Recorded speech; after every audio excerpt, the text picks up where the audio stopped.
I'm George. My day job is web graphics programmer, and sort of in the evenings and weekends I fiddle around with Haxe and sort of try and work out how I could have done my job better using it. It's normally sort of quite good to sort of release frustration with sort of other tech stacks that I work with professionally by sort of recreating some of the things in Haxe. So this is going to be quite a sort of bird's eye view look at some of the features Haxe provides to make writing high performance code a little easier. So the sort of a lot of games you'll write don't necessarily need to take advantage of these features. But if you're writing something that's very physics heavy or VR where the frame rate has to be sort of 90 hertz and at sort of obscene resolutions, then this sort of stuff will become important. So in programming languages, there's sort of common trilemma where you can categorize programming languages as portable, easy and fast, and some are a bit both, but very few or none are in the middle. So Python and JavaScript would be your easy and portable languages, and then maybe your sort of fast and portable but not easy languages would be C and C++. And then you've got sort of the easy and fast languages like Fortran and Julia. But I think Haxe gets closer to the middle than most, and I'll go over some of the reasons why I think that's the case. I mean, why does this issue exist in the first place? Why is it so hard to write an easy, portable, fast language? And I think if something is going to be portable, it's going to be hard to take advantage of the platform-specific features. So CPUs these days have specialized instructions that enable fast math. Personally, if it's easy to write, you can't really be worrying about how it's going to be implemented in the hardware. You just want to be thinking about your algorithm or whatever problem you're trying to solve. So it's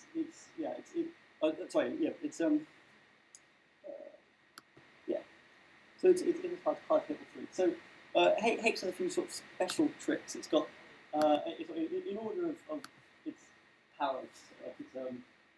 Inline constructors, abstracts, type-order macros, and sort of platform-specific magic. So abstracts can let you build advanced compile-style interfaces over things. Type-order macros can let you sort of rewrite sort of parts of the language or extend parts of the language as you like. And platform-specific magic is going to let you, only when you want to, take advantage of some special platform feature. Alright, so one weird trick to reduce your garbage collecting stalls is the inline keyword. So you normally a vector class, like this, regular structure, you have fields for elements, and a bunch of methods. So this might, I mean, it's a perfectly fine way of writing a vector, but it might not be as fast as you want. Especially if you're using sort of creating and destroying hundreds of these, or thousands, tens of thousands of frames. Each one creates an object and it gets registered in the garbage collector. So every now and again, the garbage collector will sort of have to churn through all of them, and then you quickly sort of store while it's doing that. So there's a little trick if you add the inline keyword to all the methods, including the constructor, which is unusual. You can get something if you compile out without creating the effects. So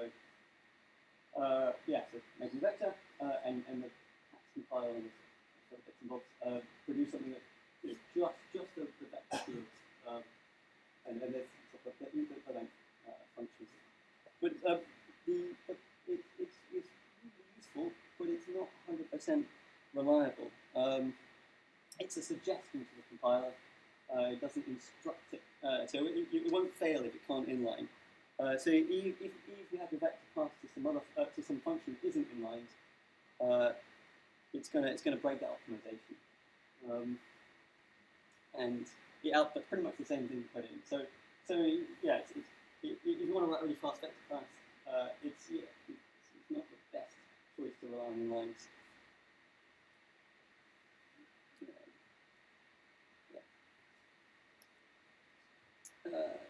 So next up, abstracts. So yeah, the abstracts let you define an interface over another type. Sometimes you want to be able to do this to sort of, depending on sort of maybe an API you're targeting. So if you're targeting WebGL, you might want to have your vectors based on typed arrays. If you do that, you don't have to worry about sort of data conversions all the time. So sort of if you've got sort of meshes with millions of vertices, it'd be great if you could just keep everything in typed arrays and not sort of move back and forth, because that could be quite expensive. And it can also make fast but cumbersome types easy to use. So some things will come across are super efficient and the best choice if you want to make something fast, but they're a pain to use because it's a fiddle. And for example, if you were to write a vector using typed arrays, and like directly, so if you want to set the y proxy, you have to set the second in the index. So that'd be an example of something that will be cumbersome. But you'd like to. So you make an abstract over a typed array, and also pop in the inlines everywhere. So you define your public interface and your methods as you look like a regular class. Do something kind of unusual, and then in your abstract you set this equals. So you sort of the sort of internal implementation is hidden from the kind of user of the vector. So when you set the x field, it's going to set the first element in the array, the y field second, and so on. You can make this arbitrarily complex, but that should give you a rough idea of the concept. But the important thing is it's a zero cost abstraction. Because these inlines, it means it won't have any existence in your code base. It's just exists at compile time. So it's a nice way to sort of make something kind of easy and pretty. So if we have a vector like before, we set fields. This compiles as sort of your array objects and sort of the direct array access. So it can be really helpful. The JavaScript is usually pretty good these days at doing all this automatically, but not always, and potentially not if you're compiling some of the other targets. So it's worth it. Another example of abstract is the enum flags type, part of standard library. So sometimes you want to be able to store bit flags in an integer, and you're reading it. You can sort of pass a whole bunch of information, in a sort of small packet to move around. So maybe a bit flag has a key that's pressed down on the keyboard. This keyboard's a very small keyboard with 3 keys, but if you did something like you can see, it would look like this. You do it with sort of bitwise operations, and you're not really interested in bitwise operations. You're interested in registering what keys press down. So this is kind of hard to read and hard to write. In fact, sort of you can recreate this kind of with an abstract, and so you do the equivalent. This code with modification compiles down into this. So that's the key advantage about abstraction. So the next more powerful thing is type building macros, and we're not going to look at the covered in other talks and on the internet. So we're just going to look at sort of generic macros or generic build macros. So they're among the most powerful tools has, because you can sort of rewrite the classes or types sort of arbitrarily. It's kind of not that far away from just pure sort of string wrangling. Sort of, if you were to take a bunch of code and just sort of modify it on a sort of string-like basis, it's more advanced because it's done at sort of the level of the syntax tree. So it's much easier than working with the strings directly, but in principle it's not that far from them. With great power comes great responsibility.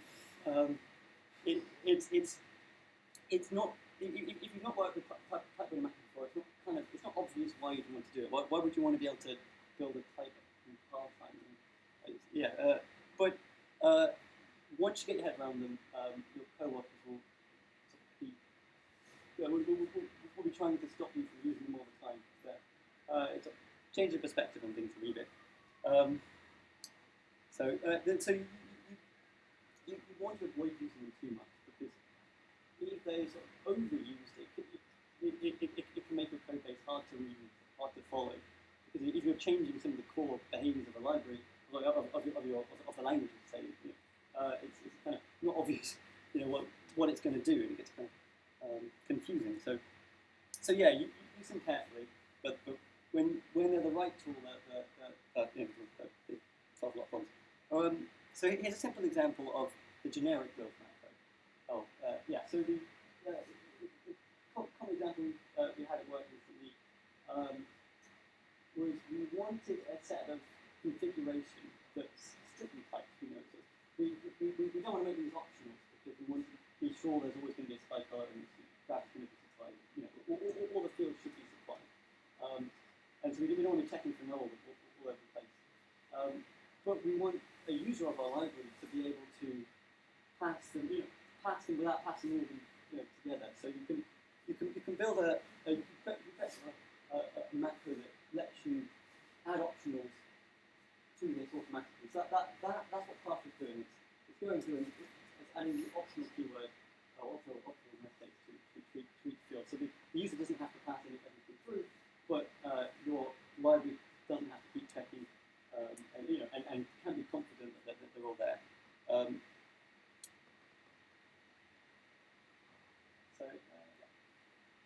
I'll go through this too much of it because it's hard to follow coding on a slide. But the general idea is we're getting the type parameter from the type definition. So the type parameter there is options. So we're extracting that, following it just in case it's pointing somewhere else, maybe it's type alias or something. And we're getting once we've extracted the type and we know it's an anonymous field, we can go ahead and push the optional method take it through and return a new type with those new optional fields. But it's quite easy to do. And in TypeScript, you've got partials. You've got a similar sort of thing for picking certain fields that you want to pick from. Just a few or cool. So going back to the vector, writing a fast linear algebra library, how can we use macros to make things better? So the ideal linear algebra library is going to be as natural as possible. We want to make it easy to translate mathematical notation to implementation. So if you've got sort of an implementation for frustrating fitting or something, it should be easy to convert that into code. And we want to make it as efficient as possible. Take it maximum advantage of the machine it's running on. If it has special CPU instructions available to it, it should use those to make it faster. And we also want to make it easy to and maintain, of course. So we can use our generic build to extract. Take a step back. We can make our vector class non-specific in length. So we can have we can define things. I mean, in the ideal case, you define things like a vector would just cover all the vectors. It would cover vector 1, vector 2, vector 3 up to infinity. how vectors should be added. You know, add the fields one by one. And you know, and a bunch of operations how vectors interact with matrices and whatnot. But you wouldn't actually have to go through and have a unique class for every vector. That, you know, a vector 3 is the same as a vector 2, except for it just has an extra few lines, for example. So you kind of want to be able to define things in sort of pure terms, and generic builds can help us do that. So we can add, yeah, sorry. So we could constant math data when we create our, when we define our vector class, and that lets us use functions. I could use strings, but we want to make sure it's numbers. And yeah, so an example is you define vector of 5 elements, 2 elements. If we define everything right, error out to try and operate, you know, in mathematical vectors and whatnot. And it should automatically generate all the code to enable that. So this is a snippet from an example of implementation that, like the vector 2, uses typed arrays behind the scenes. And we can, once we've extracted the length of the vector from the type parameter, we can use this macro syntax to build a new type. Again, this is using the macro syntax to go ahead and what it's doing. Macro syntax is a bit hard to read, but what it's doing is it's running through a for loop which generates a new line. So, for example, in the add operation, we generate a line fixes. You know, take the parameters, add them together. So you end up with sort of if it's vector 3, you end up with three lines. So yeah. Yeah, it's ugly, but it's kind of nice. It solves the problem. You know, you can specialize this for behavior with matrices and whatnot. And you know, it'll fail if you try and use something that's not the type of creation. So the add is defined in terms of, you know, if you define if n is 3, you know, this will generate with vector 3, vector 3. So you can't add a vector and vector 3, you can add vector 3, for example. So it's a simple example, but you can probably imagine how this has become quite advanced, and you can sort of do quite a lot of things with it. All right, so the next thing we need to talk about is SIMD operations. So the idea behind them is you can parallelize code that looks like this. Code where you've got this sort of where you have an operation, or sequential operations that are independent of one another, and they're used a lot in supercomputing and whatnot. But most CPUs have a lot of bandwidth for these operations. So by parallelizing, I mean you can take all these operations and read them in one go. As long as they conform to a certain situation, the CPU has the capacity to do that.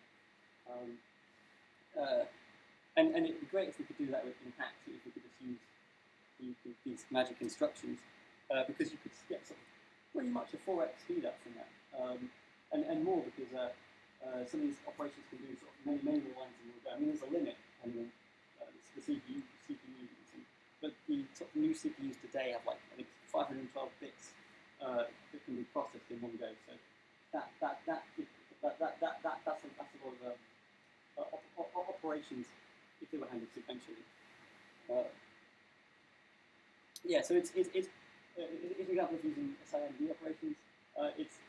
You get an even bigger speed up of using multiple threads because it's multiplicative by each thread runs its own SIMD operation. So yeah, in this example, the button is 3x speed up on the command simulation. 17x speed up when you're doing 8-threaded SIMD operations. So yeah, it's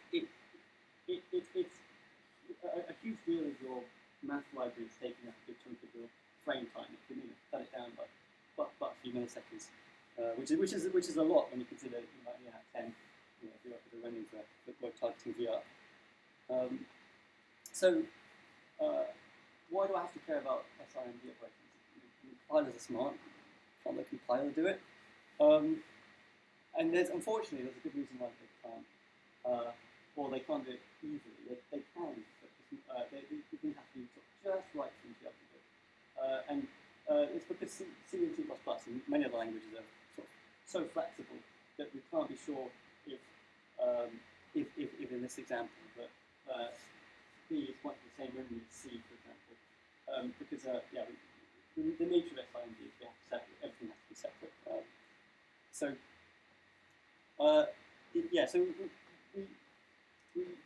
there's two ways to get around this. We have to do it manually, where we essentially pull the specific instructions by hand, which is a pain because different CPUs, AMDs, have different instructions for Intels, have different instructions for older Intels, and so on. So it's not ideal to do it manually. But that is the common way. Most people do it manually. And that's just historical because previously compilers couldn't really do it themselves. But in 2016, they can. So we want to be able to make sure if we're targeting C and C++, we can get our code to generate in such a way that it can parallelize or SI, generate these what it's called vectorizing. It can vectorize these operations. So the tool we have is C++ platform living magic. So by default, if you wrote a for loop, or if you wrote, if you generate this code with a for loop, it wouldn't easily vectorize. So this is down to the sort of HTTP. As great as it is, it does lots of things to make things nice and safe when you're using. But that does get in the way of the compiler to optimize. So here's an example. If we wanted to make our add function nice and fast from the step before, we can just inject a for loop that's nice and efficient.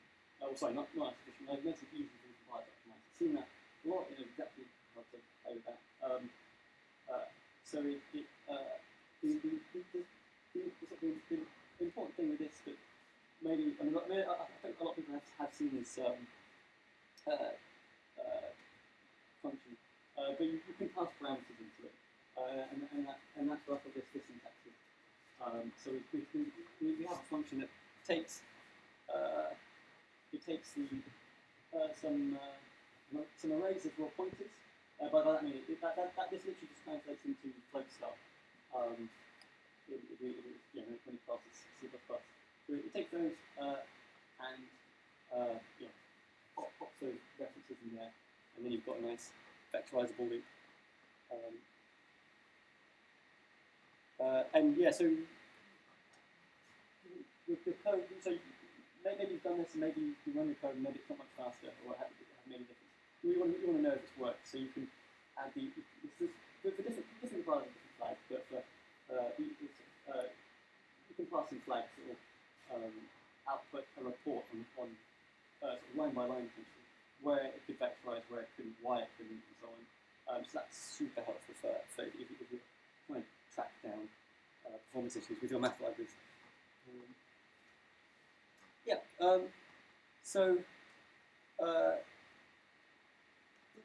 My graphic programming that I mentioned earlier is my day job, and I have a love and hate relationship with it. GPU APIs are sort of they're monolithic and they're kind of open, and they're sort of not easy for beginners, which I think is a shame. I mean, from a low-level engineering perspective, they're great. They provide sort of an efficient hardware implementation.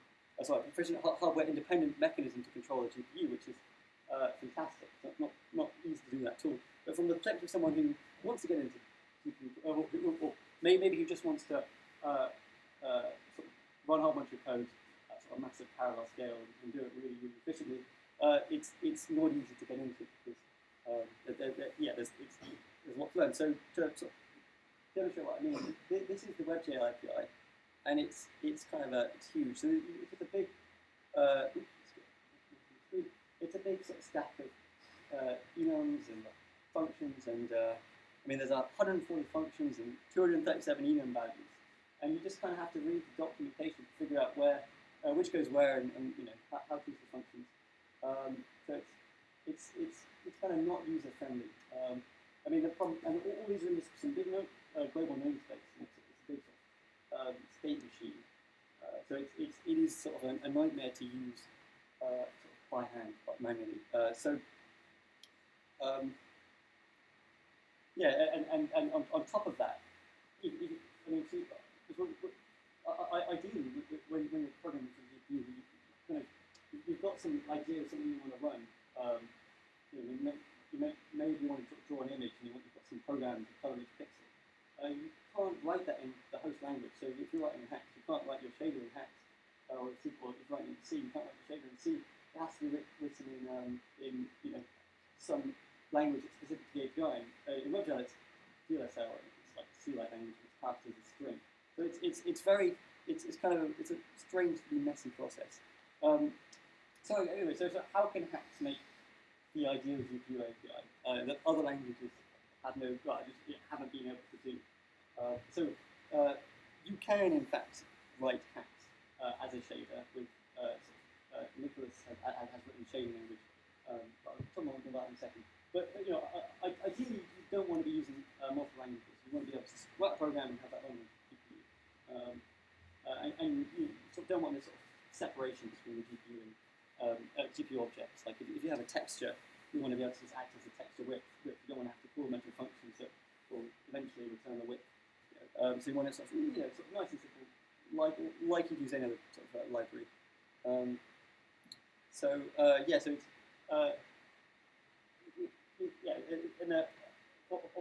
obviously we want this for free, right? We don't want to have to pay for some nice abstraction.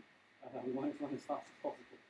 So using the features I mentioned earlier, like generic build macros and tag loading macros, you can pull this off. And this is what I'm very much interested in. There's a bunch of good libraries like Cars and Tunnel library and Snowkit and a bunch of others that do make writing for GPU a lot easier. So yeah, the big one worth looking at is H3D by Nicholas, which has a shading language, say, written in Haxe, and it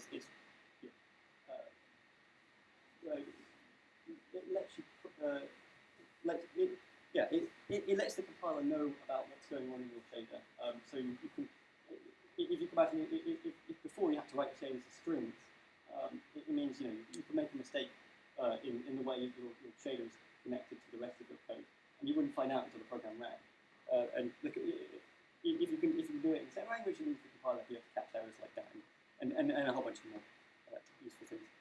So that's cool. Any questions? Great, thank you. Hang on as well. It's less of a question, more like a thought. It feels like when you're using line, it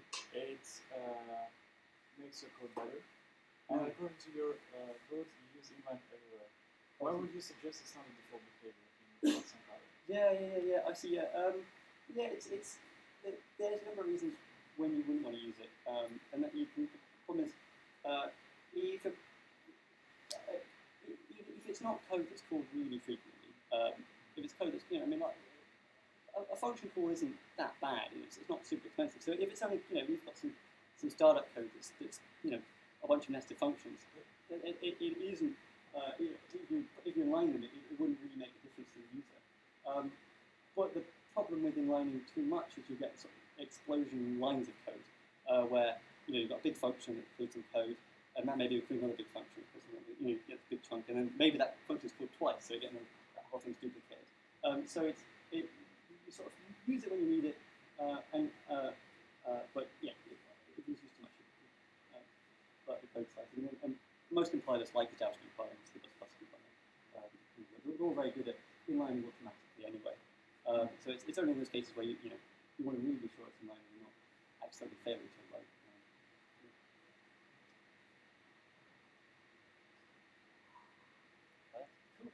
so much. Thank you. Felipe, you ready? Yeah, I think we're going to do a marathon.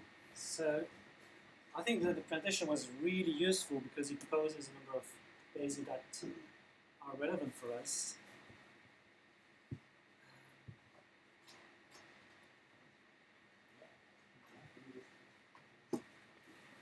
Ask me, anyone okay for drinks? Does anyone want a drink? Or? Yeah?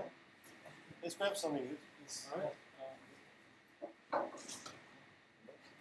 Grab a quick drink, give Felipe a quick second. It's the same as last time.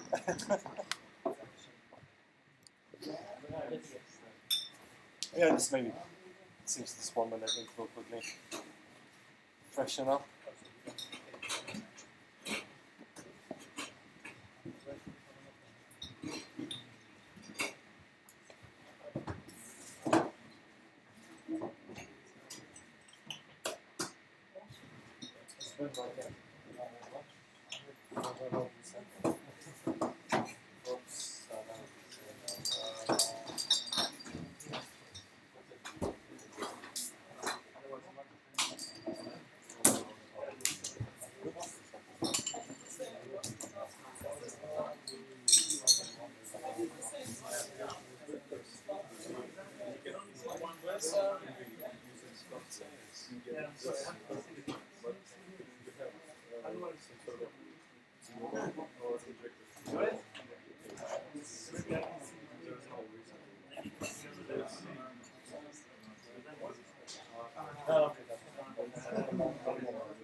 I wish I could grow a mustache like that.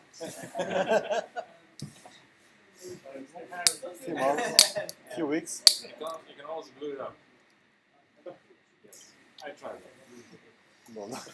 that. You ready? Alright, should we do it? Yeah. Alright, so about a year ago, at the Haxe conference, I did a presentation about our first array into Haxe React.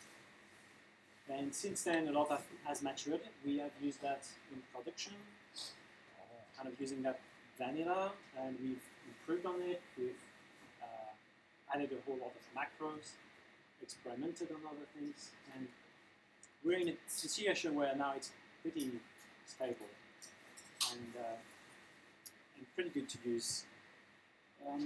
So to give a bit of background, so Massive Interactive has been contributing a lot to the Haxe ecosystem. We've written a lot of libraries. It's been a lot of work to just maintain the libraries beyond the fact you have to write them, you have to maintain them. That's a big engagement when you put something on GitHub. We unfortunately have a number of libraries that we don't maintain actively, and that's a shame. So on the other side, we've attempted to work for all the platforms, all the Haxe platforms. And again, that's a big effort. And what we found out is that we did a good job at making things with JavaScript. So we chose to kind of focus on Haxe JavaScript. And while we focus on JavaScript, we also wanted to use off-the-shelf libraries. So writing everything from scratch is a lot of work. There are excellent libraries made by companies that invest a lot of time and effort in making them very solid and very good. And generally JavaScript has been a good runtime language. So we're happy to focus on that, and that's a bigger, again for us, that's an effort big enough. So then we want to say why Haxe and JavaScript. There's a lot of good things happening with ES6, with TypeScript. There are like the juggernauts, the elephant in the room. But still, people continue making new language, making Elm, making Scala to JavaScript, making Camel to JavaScript. People still are attached to using this language that they like because they think on the margin there are things that they prefer. almost any language compiling to JavaScript is adequate. And you kind of have to choose one, and we like this one. So React and Haxe. React is a good library. It's a popular one. I will show you a bit more about what it is, because a lot of people don't know it. We could make this system work with other similar libraries than React. So we don't want to be closed. We don't want to write something as complex as what React is ourselves. We don't want to do that. There's many thousands of people making these libraries better for free for us. Let's use it. Making them work well for Haxe is already, again, like a significant difference. So Haxe has been done by Massive, started by Dependency, which is also a big contributor to Haxe libraries, and myself doing a lot of the continuity and the new research and new development for it. But there are a lot of good contributors like Kevin and Zabojad. I'm not sure about his name pronunciation, but both have been creating a lot of React-related libraries, add-ons. Kevin has been working on one of the things that I mentioned, which is React Native, which is a very exciting future. So clearly we are in JavaScript world, so if you are going to look into React, that's probably you are already in JavaScript, or you are going to look into that and understand how it works. You can play with things like Create React App, which makes it very easy to scaffold some test of JavaScript project, and you can play with it. Prove that things work before you prototype, before you go making your Haxe project. So you can do about anything. In Haxe, you can use JavaScript. It may not be always elegant, and you will want to hide it if it's not elegant. So I wrote a couple of things around how to do it. In my very old blog, a few things. So React. What is React? Probably have all heard about it, even if you didn't use it. It's a pretty good thing. It's like XML in your code, like JavaScript in HTML reversed. HTML in your JavaScript. So that's the JavaScript version. So what it does, it is an AST transformation operation. So you have a div tag, it has a number of attributes, and it has children elements. And that literally transforms to that. So a function call with the properties of the node, the attributes, and the children. So you can generalize, you can nest that into any complex DOM that you can imagine. It's obviously a lot nicer to write that than to write that, which is why there's this JSX thing. What does this do? It is creating objects. And these objects are not components, they are not DOM elements. We are in a view layer system that is virtual, and in principle, one point of React is that it could be applied to anything. So what is the response of that? The result of that is just a small object. It's that is metadata. That is creating metadata, which is the type and the rest of the properties.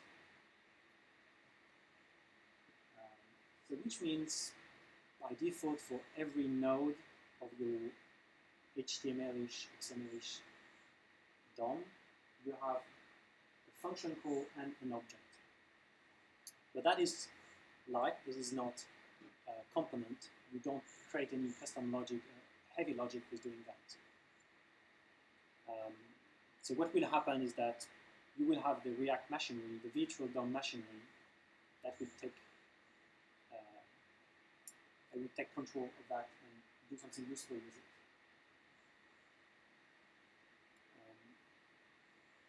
it's how would it look like? Oh, there's binding. Logically, if you look at that, this could be a variable, this could be a variable. So obviously there's the binding syntax where you can use variables. That's in JavaScript. And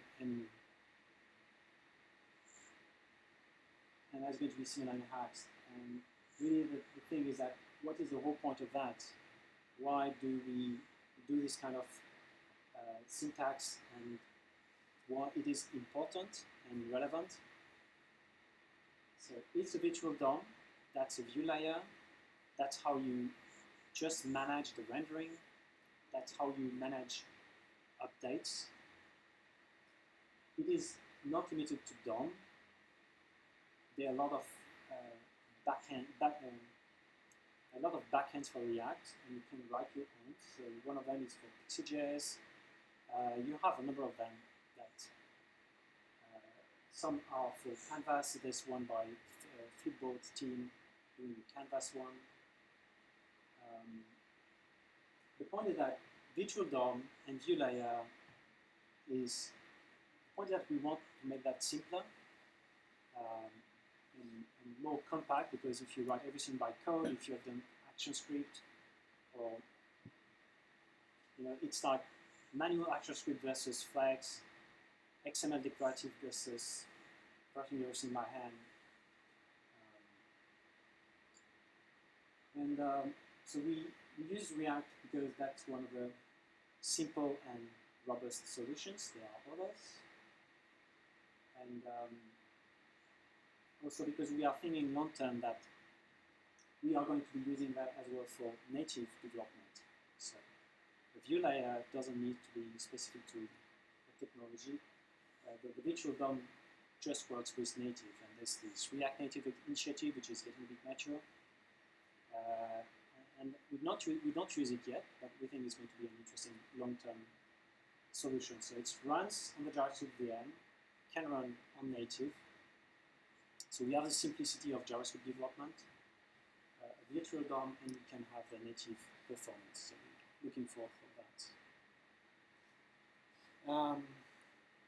So in Haxe, it is not as compact as syntax. You cannot invent a lot of AST syntax in Haxe, but it's fairly similar. You need to call kind of magic function, and the rest of the syntax is the same. So this is with div, this is with binding. You can use the same binding as in JavaScript, and you can use the Haxe-like string interpolation. The benefit is that you have editors integration, and you can have code completion, and usually, but both are working, both are valid. It's a matter of taste. You can use with or without the braces, like for any string interpolation syntax.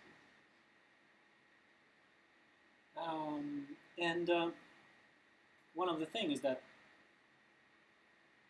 as I was showing, this is generating a function call, and this function call has a cost when you have a lot of elements, and we are able with Haxe, and thanks to the type system and type discovery, we are able to generate directly the JSON literals that are normally the result of the function calls. So this is more than currently what JavaScript systems, JavaScript J6 compiler can do. We know that Netflix has done experiments to improve that, and they're doing post-processing to kind of replace the pre-element calls by these objects. But they have to enforce a lot of limitations that we do not have. And so we kind of have that, and we are capable of doing that very efficiently. So that's the result of this year of experimentation and progress. We've improved JS6, we've done these compiler optimizations. So generally, the J6 parser is really complex, complete, has still a few bugs, but it's mostly there.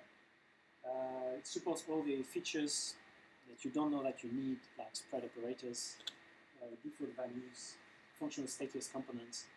If you get into React, that will be obvious. You can do better than most of the JavaScript compilers. So that's very good because we are working with low power devices, for instance, with smart TVs or set-top boxes. So you have to save as much power as possible. And that's a good that's all a good follow-up from the previous presentation, because this is all macro magic. Haxe build types, and all of that. This is all of that. It's hopefully completely hidden, and you don't want to add more magic to that. That is where we want to be. So for the most of you who haven't used React, so the basic of virtual DOM is you need to have a starting point where you create one virtual DOM. So for HTML, it's React DOM render. You provided the DOM element, which is a root element, and you provided your JSX. This typically happens only once. You initiate, you create the initial DOM, and the DOM has to update itself using the React updating mechanisms. You're not supposed to call that, you are not going to call that every time you want to re-render your application. But you can call that many times. So that is typically why it's been popular to migrate to React in projects, because you can start making some components with React, then some screens with React, and then your entire application has been migrated to React. So that's why it's been a popular migration system. It's a view layer. You can use it in different places and migrate progressively to it. So that's why it's been with this fairly painless migration potential. Unlike migrating between Angular 1.5 to Angular 2, or between that and Aurelia, or Vue.js or whatnot, this is Vue.js would be another library which would migrate progressively, but React is one of them. So, basic example, you could render a static DOM with React. Render once, becomes some DOM in your page. This will never update.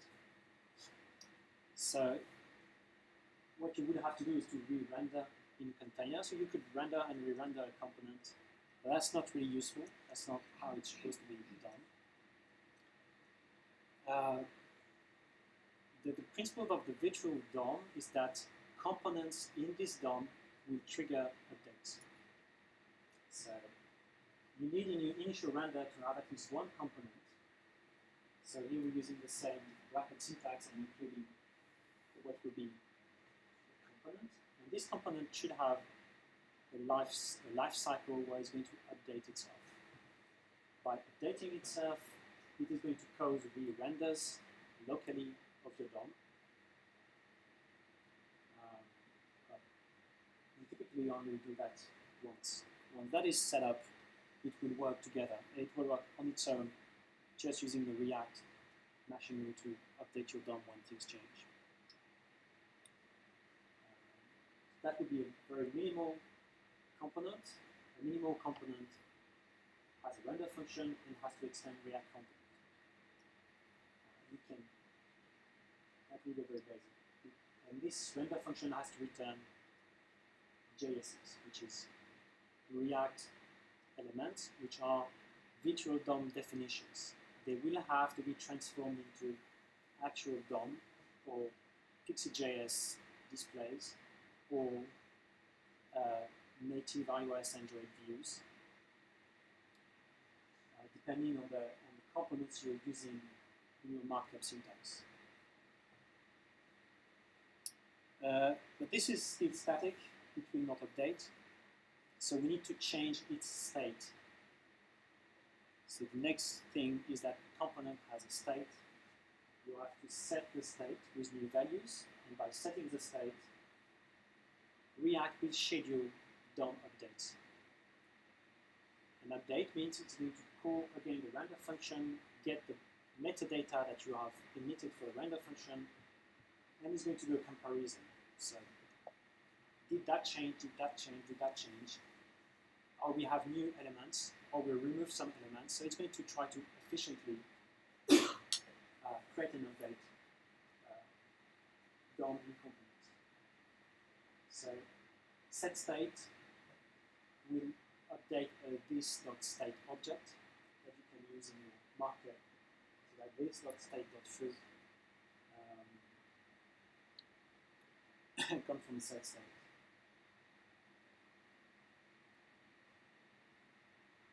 The second mechanism is the props. So for everything that is static, which is external configuration, which is injection in your component, it is the props. So the props are attributes, so title attribute of my button component. So this button can render and use this.props.title. So props are read-only, they can't be changed. The only time this will change is if the parent renders and returns objects with different properties. Changing the properties will mean that React will call a render of the component again with the new properties, so it will provide a new DOM for the component. I've shown just React component, and here you see we have props and state which are not typed. We want to type them, so React component is an alias to component of dynamic props, dynamic state, and you can obviously say component of specific state type, specific props type.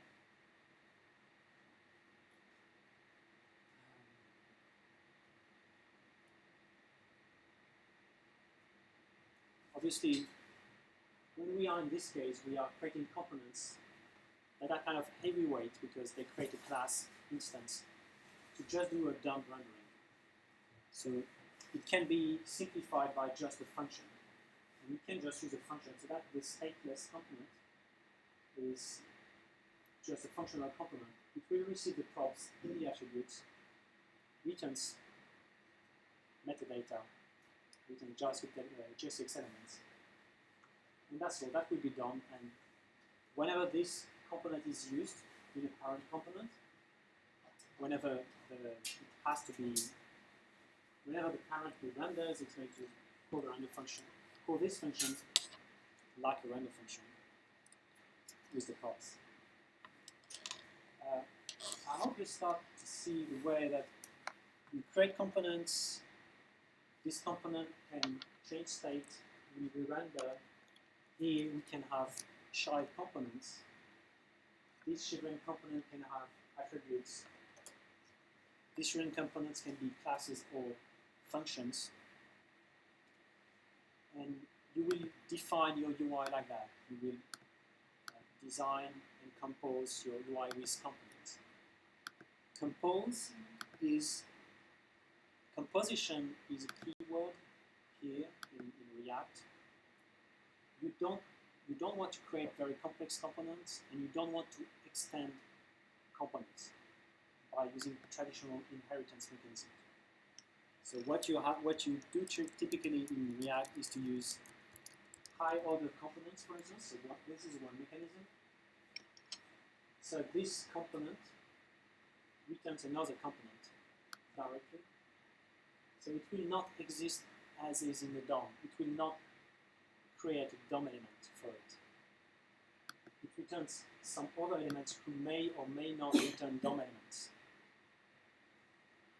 So that is a way to extend an existing component by creating the high order component that is going to customize or return some modified component. And you want to combine and compose your UI like that. The other mechanism, again, to avoid inheritance is to make component wrappers. So you can make a button to which you provide the children elements. You can make a carousel to which you provide the items. This carousel does not need to know what are the items. This button doesn't need to know what is the content of the button. It will just blindly return some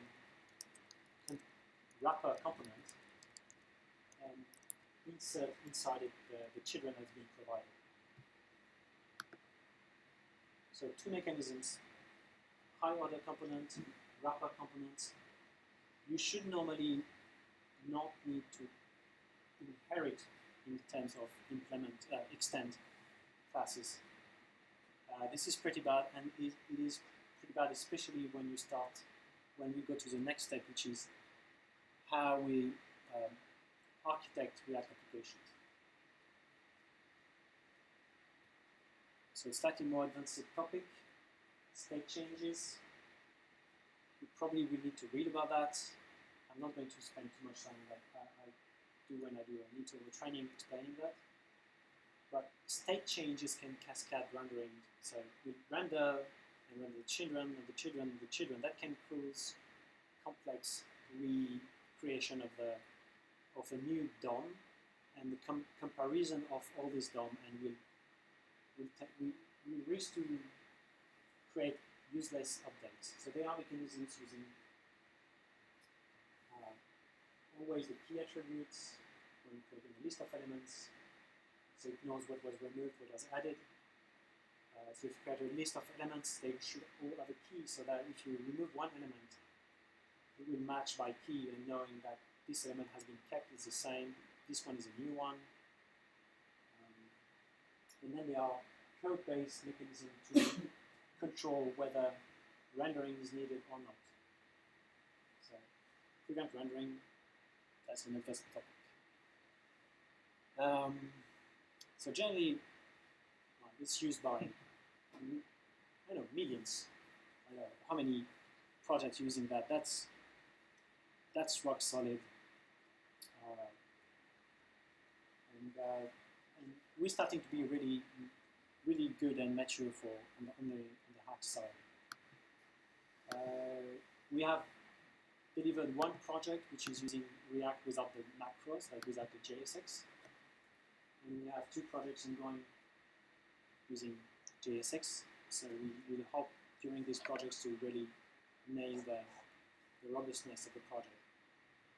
So we can be sure that it's going to be seriously solid.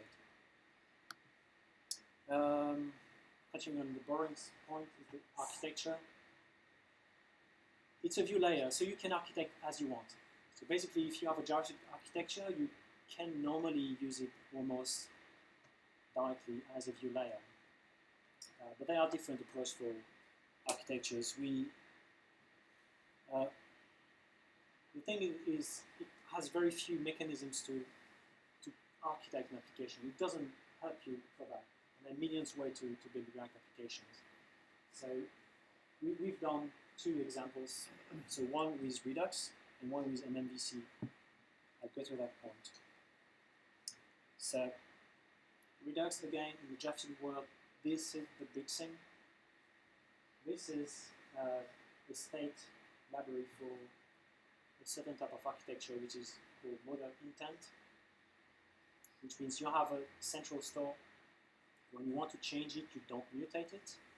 You emit an intent, which is an action. You can think of this action as a system of event bus. These actions go update the store, and that emits a new version of the store. It is based on patterns like immutability, which is very big in functional programming, which means if you hold a reference to the state or a sub part of the state, if you are provided a new state which is the same, nothing changed within it. You know that nothing in the sub parts of this object has changed. It didn't change.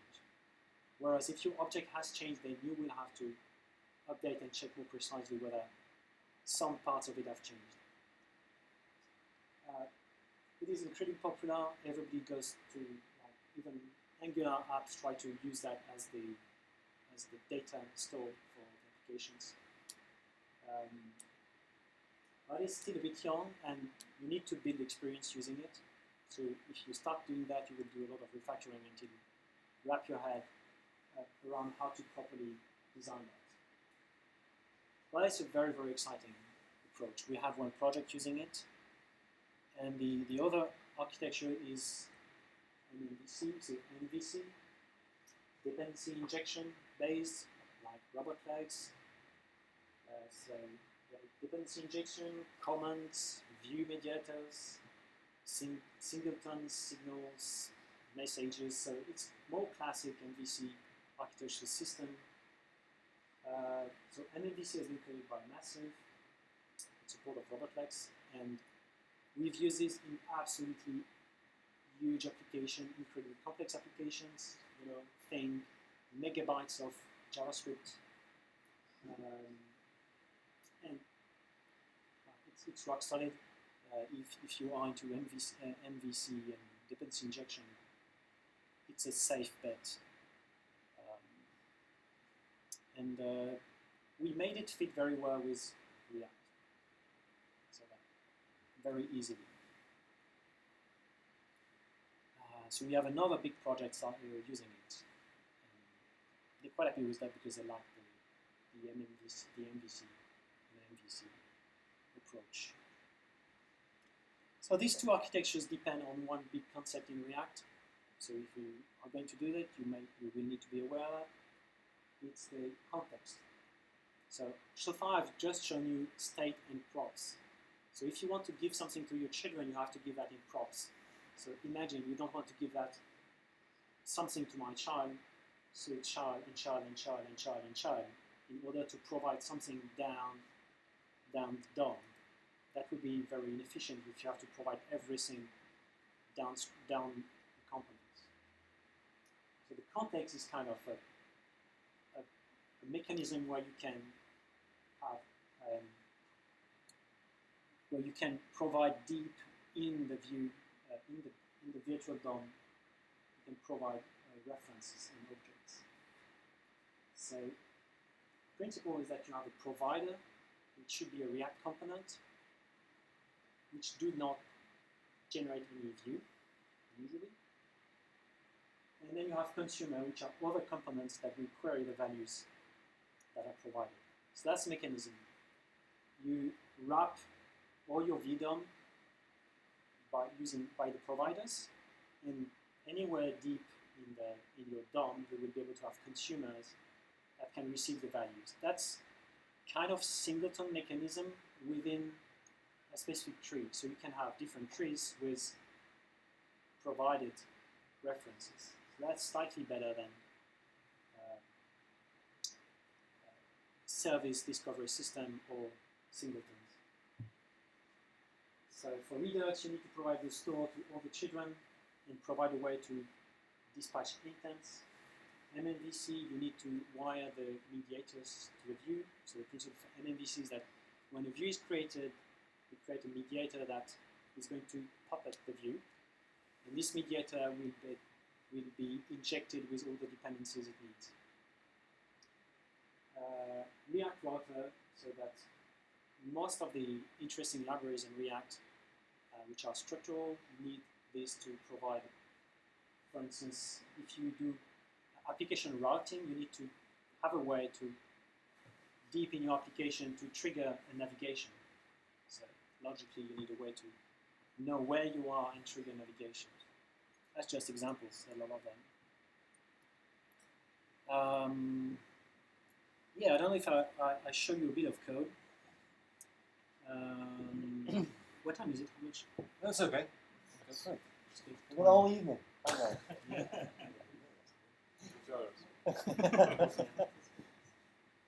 I have quite a lot of things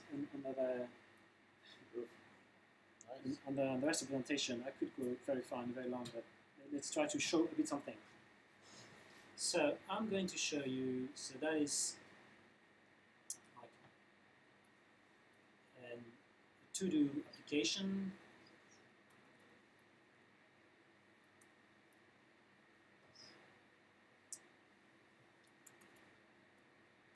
say sorry we've been distracting with this. The live broadcast seems to be going okay. There's a couple of complaints about sound. So this, I wonder if you just want to like turn your volume up a little bit, if you can, like project yourself. All right. So, oh, I need to.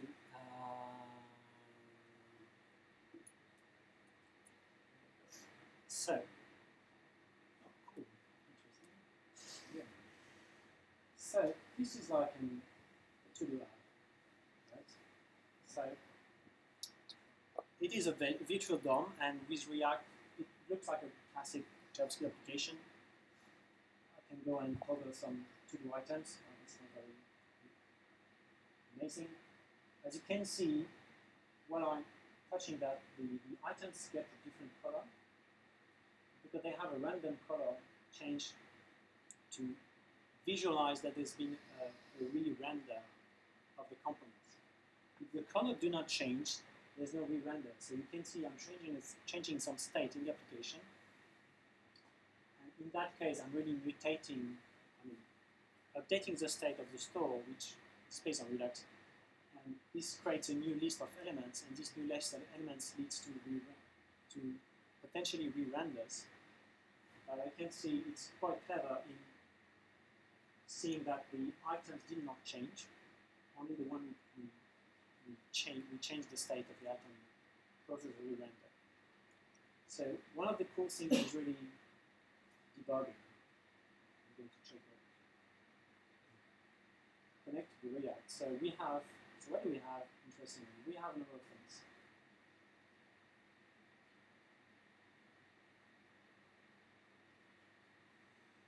So we have, I don't know if you can see, we have, I don't know if it's possible to stream that. Yeah, it's okay. So we do have access to what is our virtual DOM. So although we have normal DOM, and this normal DOM do not have any of the extra elements, it's really straight div nav, div, some modem, HR, UL. But you can visualize your actual virtual DOM, and you can see everything that you've been provided. So we have the provider, which is the store provider for Redux, it is wrapping everything, and it is providing this information, providing the context for all the children. Then we have React Router because, well, you can navigate between two pages. So the router is also going to feed the context. So it's wrapping everything. It's going to re-render the context. We have the navigation. So it's some DOM elements with links. So link is a special component from React Router to navigate. It has a number of interesting properties, and it has access to the context. So it has some view on part of the context. Other elements do not have access to that unless they request it. You have the screen, which is the to-do list view. Then you have some other components, which is this one. It has some more DOM elements. We can see all the properties that have been provided. You can see the state. The state of this component is to be a certain message that will be showing up. It has a list of children. We can go and inspect the values of the children. So this one is checked, has an ID and text. So that's a very powerful mechanism of inspecting your application. Makes it very efficient to work with. The other interesting bit is that using Redux, there are also as well tools for Redux, and you can view and this is where you hopefully are going to be mind blown. So the point of Redux is that you model your entire application as one object. So this object has one property, which is to-do list, which is a sub-model inside this general store. It has properties like loading, it's not loading, it has entries, which are the items here. if I check something here, you can see that this had changed to false. Check it, change to true. This state, if I take it, serialize it, reload the page and provide this state serialized, basically you get your application in this state. That's the goal of Redux. And you can mess with it, having local state, for instance, in components. But the point is that you can theoretically entirely reproduce your application. And why is that amazing? Is that because basically you can go back in time. So I'm going to uncheck. That's all the checks that I've done. You can see all the actions that have happened. I can go back.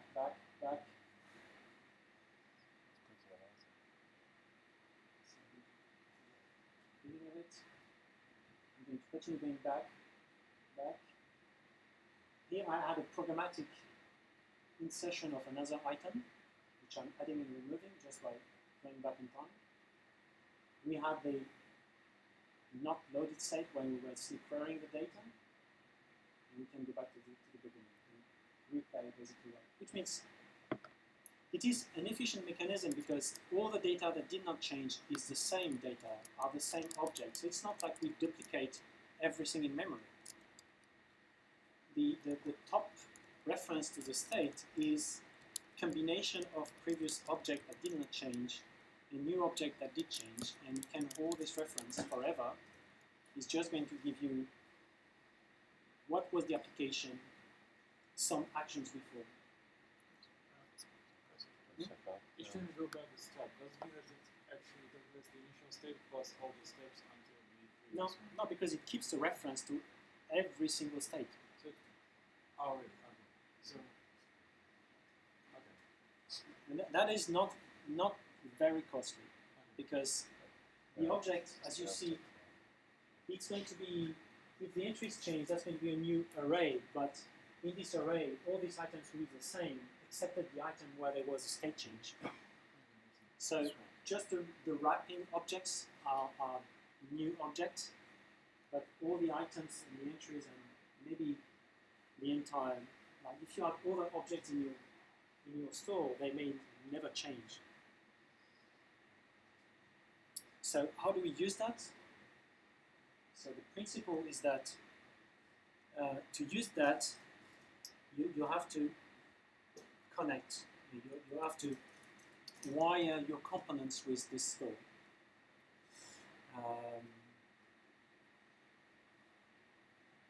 So how is that set up? So that taken from the examples we have done. And, so what do? We create a store. So you want to have a logic that is going to assemble the store. We can look at that later. Then create a root DOM element. Render once. And here we send a number of startup messages to initiate things. To initiate, for instance, the loading of the 2D.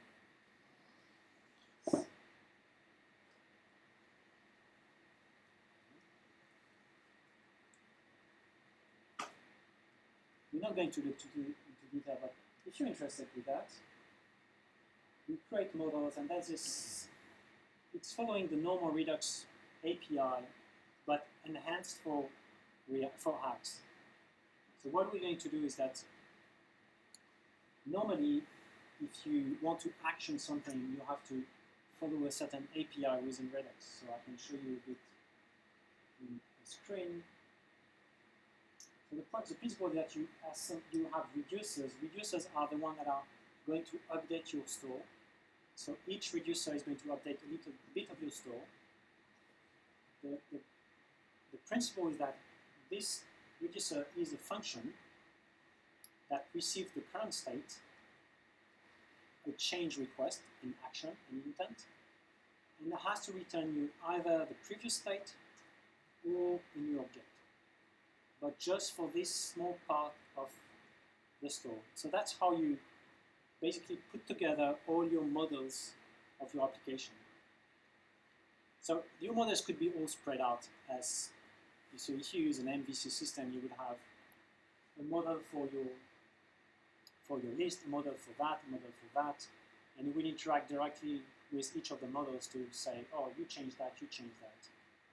So the principle that you assemble them together. The other bit in this system is that you have the middlewares, which are, if you think about this, all these messages that you send as an event bus, this is where you can intercept the messages and process them. So in terms of process, requesting to load the items goes to the middleware, and the middleware says, okay, I'm going to load the items. It's not going to trigger a model change, a store change. Then when it has done its job, it's going to feed the model to go to the reducer and update the reducers. It's not a course on Redux, so I'm not going to do much more of that. But why is it interesting is that if I go here and I'm going to send a message, for instance, I want to have a message where like the add new. So this button, add item, you want an action that is going to create a new item, add it to the model, and trigger an update. So when we use, so the principle that we expose, thanks to some Haxe magic, the dispatch function, which is the traditional dispatch function for Redux. And normally, we want to use Haxe now because they are amazing. So normally, you wouldn't have to write, and it's valid, you would have to write type, let's say, then you would have some payload like, and you would give. So instead of writing that, which is untyped, which you have no control, which is not as cool as enums, you can just provide an enum here. How the transformation happens? Abstract. Hope you remember. An abstract can transform the enum into a regular Redux object, and we will unmap it when it goes to the reducers and the middlewares into the enum. So that is what transits in the system as messages. But on this end, you send an enum, and on the other end, you will receive an enum. And that's all automatic, thanks to abstracts. So if I look at this, at the definition of this function, if it's going to find it,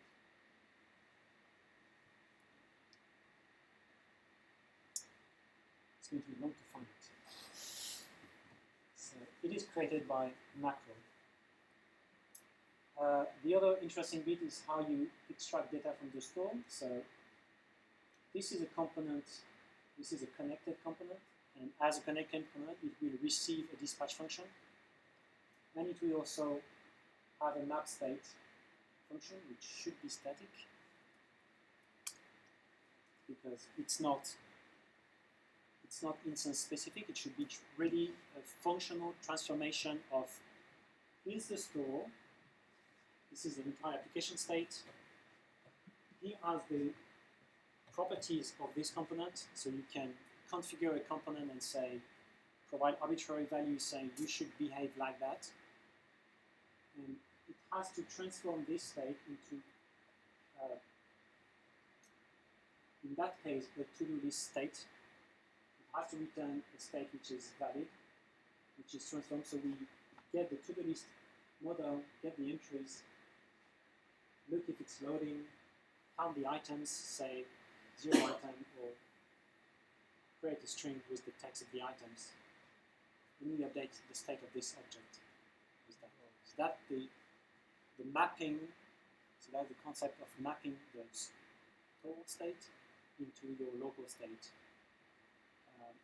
Normally you want even to make that into a harder component and immediately provide these values to subcomponents.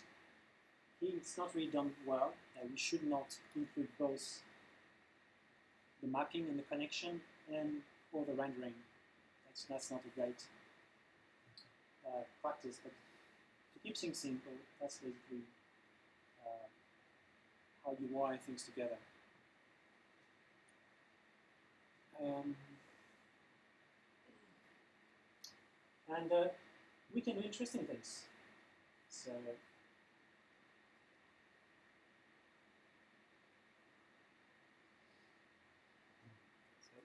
we didn't stop here, because there's one absolutely cool thing in JavaScript when reading React. And I mean, if you don't do that, like you're not even worth looking at considering, because if you can't live update that, then you're nothing. So I'm going to show you can do some fancy things like that.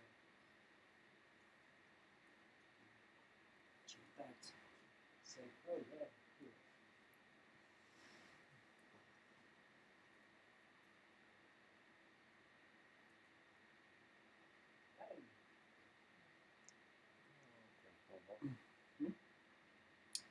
And yeah, let's go back to that, because that's just CSS. That's not very amazing. So let's do something and say hello Newman.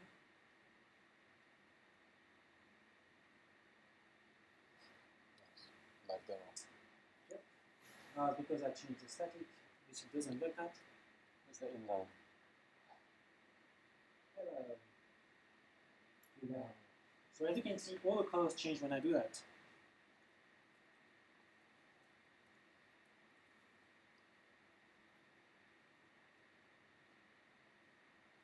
So it involves quite a lot of things. And actually, I think I have a bit of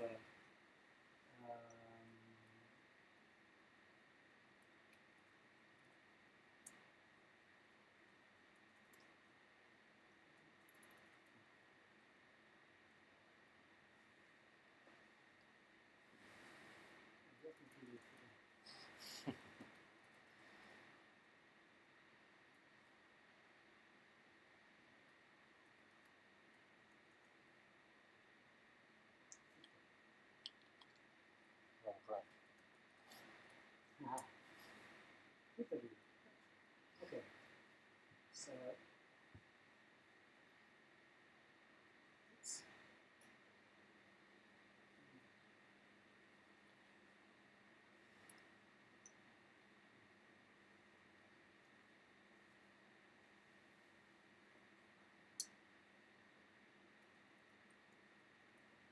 So too many things, I think. So if we want to add something,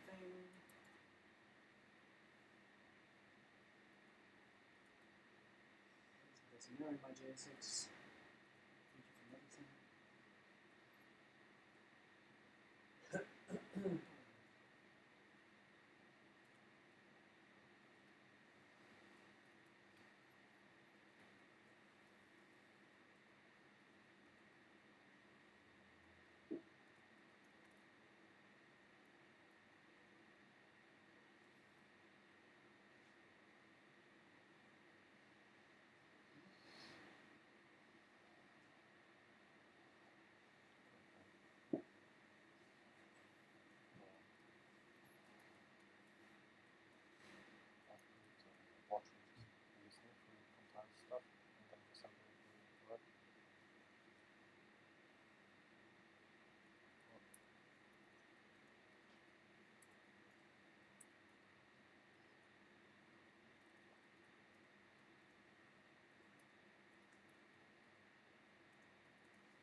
That's right. You can imagine that you can.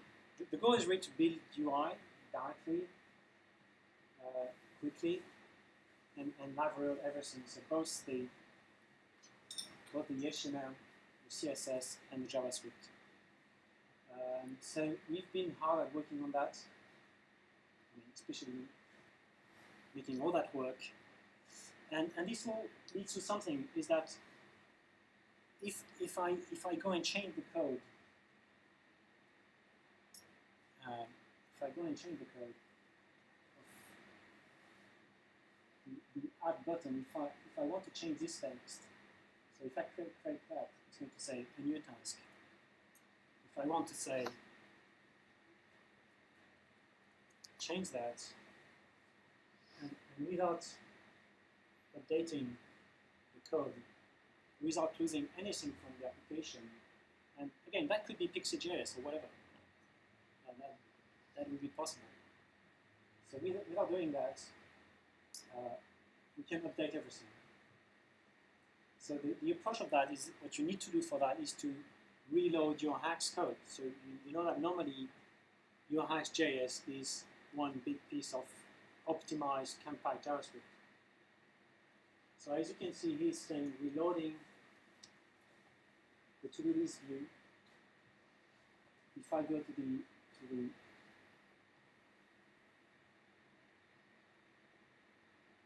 I go here, pick something which is a local state. Go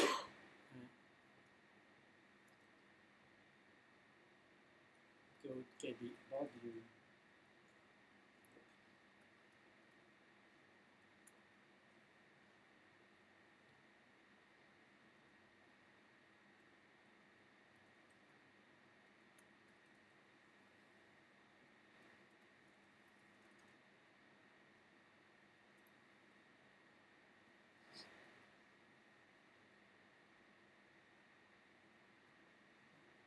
It will say, now we're running the about view.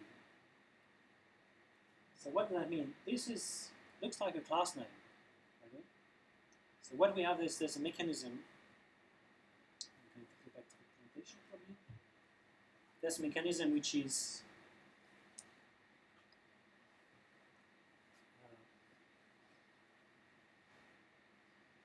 where were we?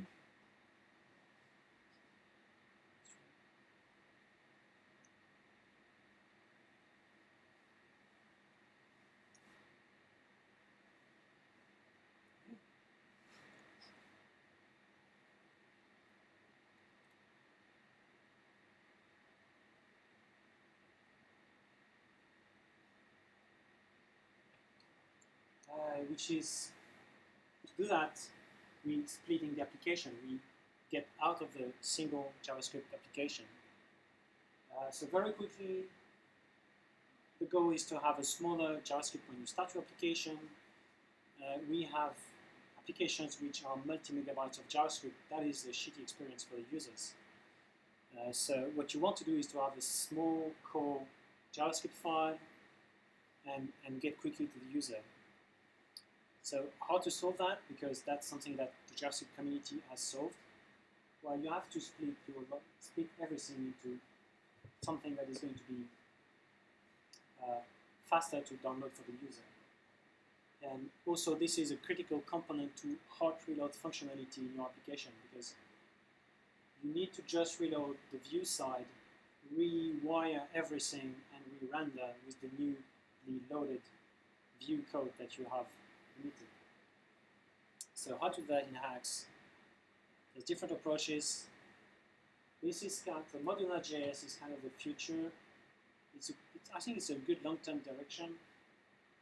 Not going to talk too much about that, but basically split your Haxe output into individual JavaScript files, and then you become compliant with the JavaScript bundlers and hot reload system that exists otherwise. That is still very experimental. I think it's long-term. Currently, it's kind of messy because there are like 4 different folks trying in different direction to push the system. So some using a certain module system, some using another module system in JavaScript. I think it's going to be interesting in the long term. And but on the other side, you have to become an expert of JavaScript bundling. So Webpack or Browserify or System.js or whatever. Webpack is the more popular these days. It's a very complex system. You have to become an expert of that if you want to use it somehow.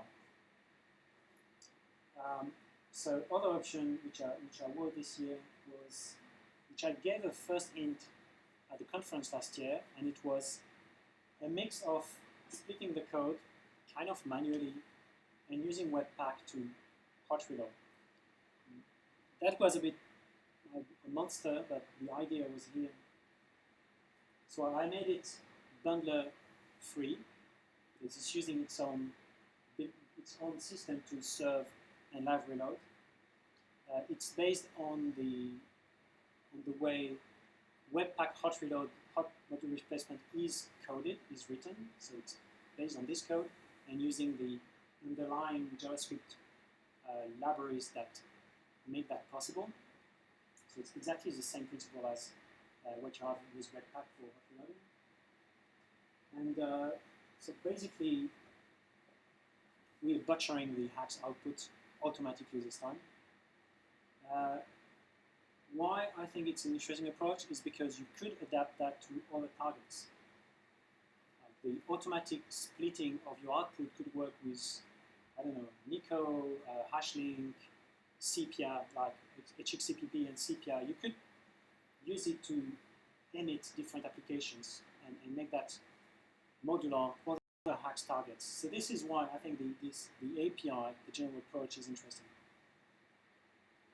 So what it was is that it actually automatically splits, automatically, if you use the API fork, splits the output, splits the source map, it's hot reload compatible. There's a mechanism to efficiently use NPM dependencies, which otherwise can be slow if you use NPM dependencies. You have to run like a post process with another tool that is going to inject your JavaScript dependencies into it, makes the compilation slower, so you can keep that lean and fast to reload. So we're starting to use it massive in projects, so we're going to make that solid and robust. So the API is that you want to use a view, you want to use a class, any class actually. You use a specific API which is bundle load the class reference. It's a promise. When it's done, you can use it. That's completely transparent. You import your class, and you inform the system that you're going to use it asynchronously, and that becomes a split point. And this class and all its dependencies are going to be emitted into their own separate JavaScript file, which could be a Sepia script for HTTP, which could be maybe a Hashlink module, which would be whatever. That's the idea. This API is agnostic, is target agnostic,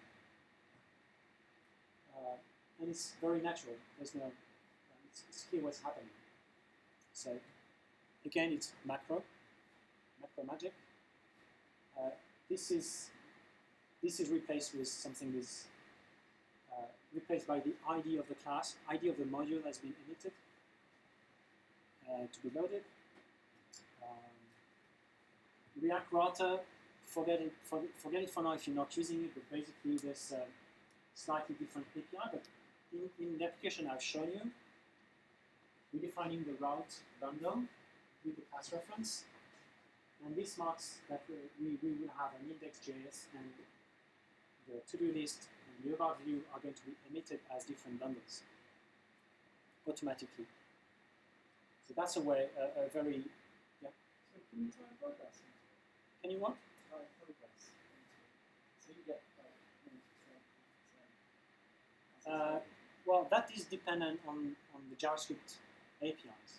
So we use, the way it's implemented behind the scene right now, it's using a script tag. So a script tag does not give you a progress. If it would be, it could be re-implemented using XML HTTP request, which could give you progress. And yeah, you could imagine to evolve this API to provide you a second callback giving you a progress of the download and show something. That could be an evolution of it. But right now is very simply creating a script tag, and when the script tag is loaded, you are called back. So when the script tag in this case, that would be a component. When it's loaded, the callback is executed, and you have access to the component.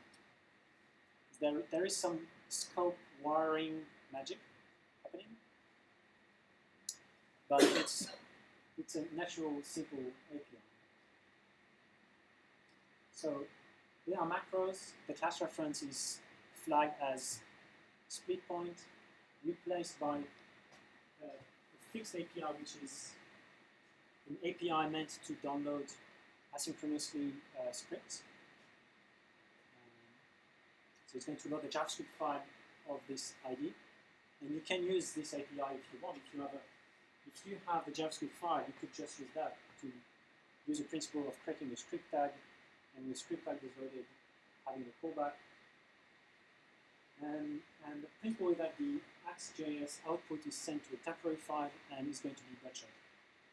It's not pretty to see. So the processing happens using Node.js. So the compiler runs, saves the files, execute the Node.js tool.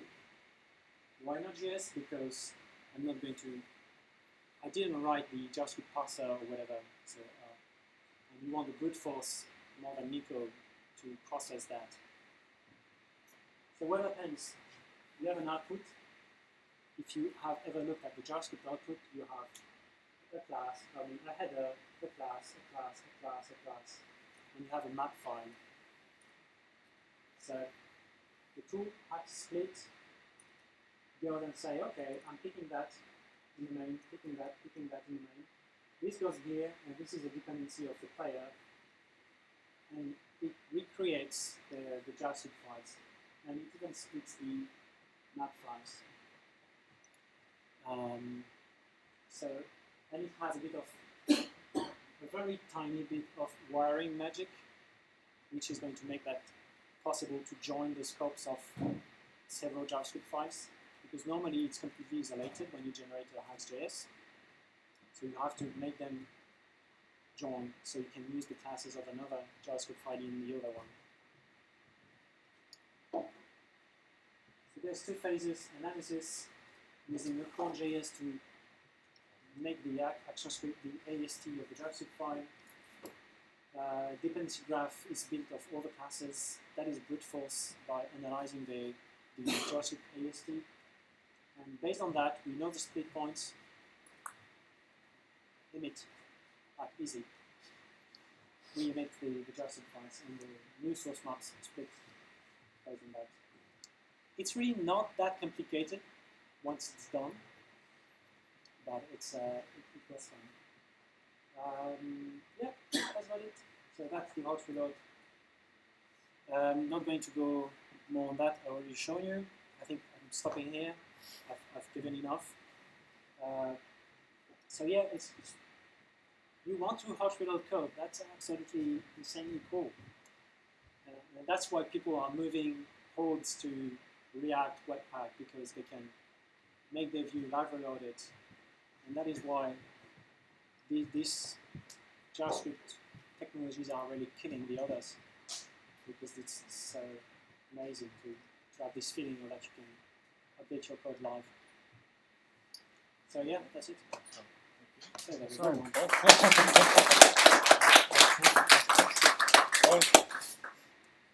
More questions then? Yeah. Yes, look at the samples. The samples are fairly complete examples. Yeah. In the Redux stuff, as you are changing because you've got one main object, yeah? Mm-hmm. If you made a change, how do you notify the objects, the components to update? So that's the connection mechanism. Mm-hmm. So when you have the connect interface, what it's going to do is it is going to become a consumer for the Redux store, and it's going to get the store reference, and the store has a change method. So every time it changes, you can subscribe to these changes, and you will know that generally the store somewhere has changed. Okay, so basically any change you are taking the object anyway and then checking if you are actually... Yeah, you remap it, okay. And when you map it, you check if you have any changes in the store. So you want to minimize the surface of the connections normally, but even we have quite a lot of connections, it's not a huge deal.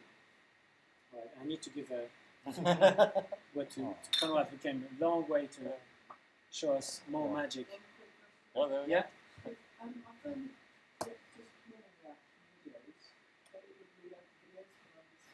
That's because you need to prevent the re-renders. You need to use... Yes? Yeah, you have to use pure component or override the ships component update. That's what I was saying. You need to be careful about the updates. It's very easy to trigger re-renders, and that resets your component. Cool. Nice. All right, Thanks very much. I think should we have another quick minute break? Yeah. Give Robert a minute to set up, refreshments, and then. No, it's good, man. It's good. We need more info. Yeah.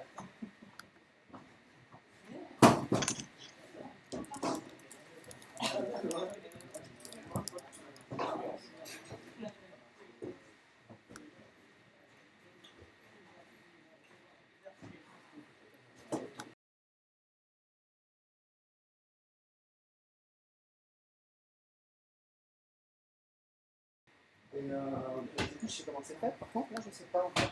C'est-à-dire que comment se passe l'installation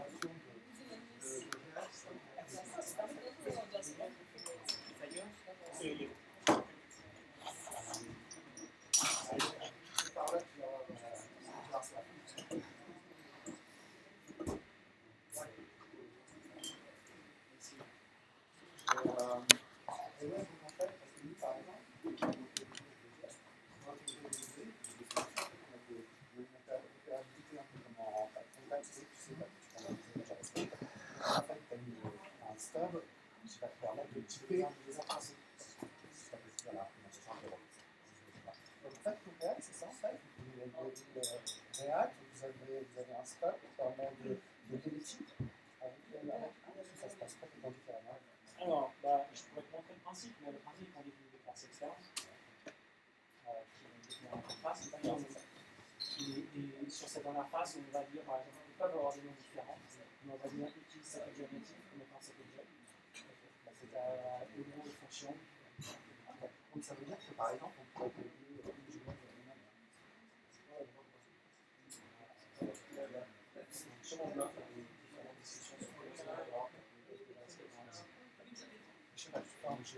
j'avais vu là, c'est les longtemps, je pouvais m'intéresser, je travaillais plutôt les assurances, tout ça, mais je faisais pas beaucoup de texte.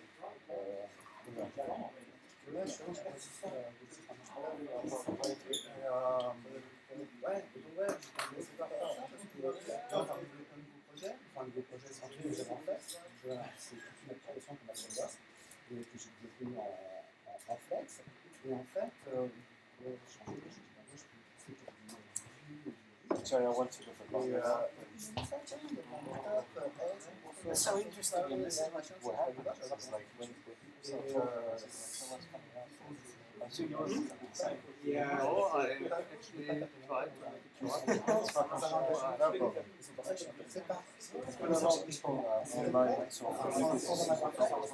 Yeah, no. The last time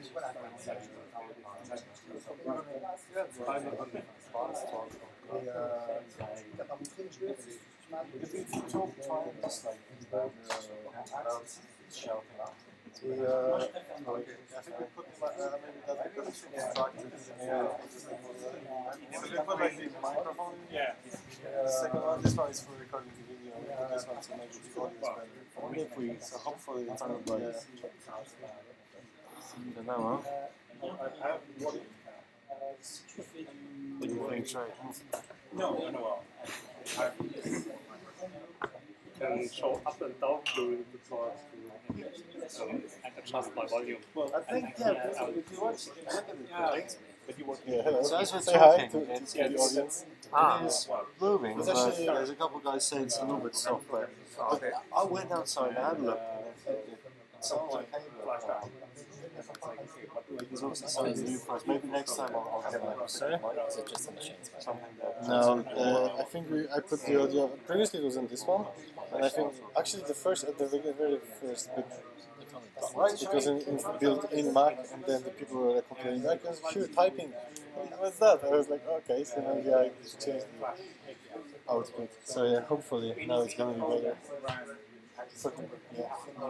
minimum changes. Car. Like make it look like for from I to 1, more like for each element. So you make some changes. I have more sparkle. Sparkle is Actually, code now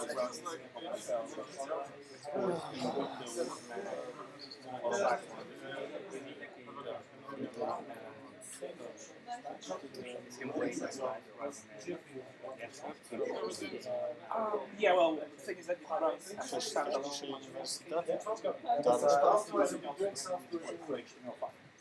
Quite far away. well, that's Alright, I think everyone ready? yes. That's fine.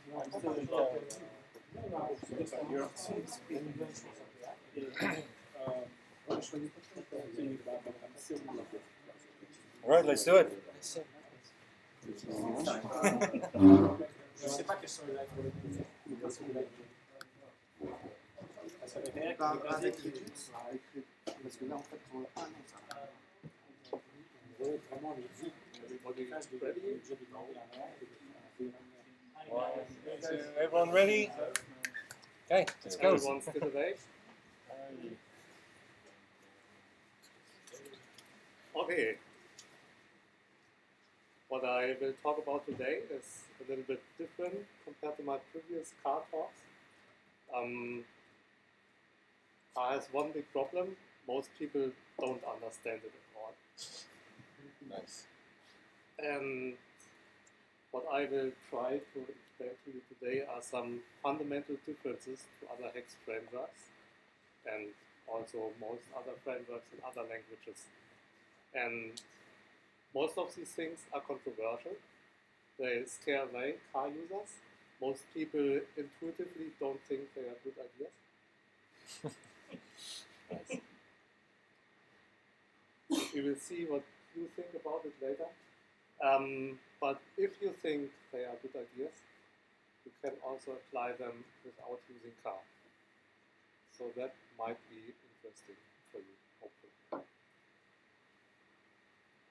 First, something completely different. Last year still I was mainly working with for my own company, which I founded with some friends.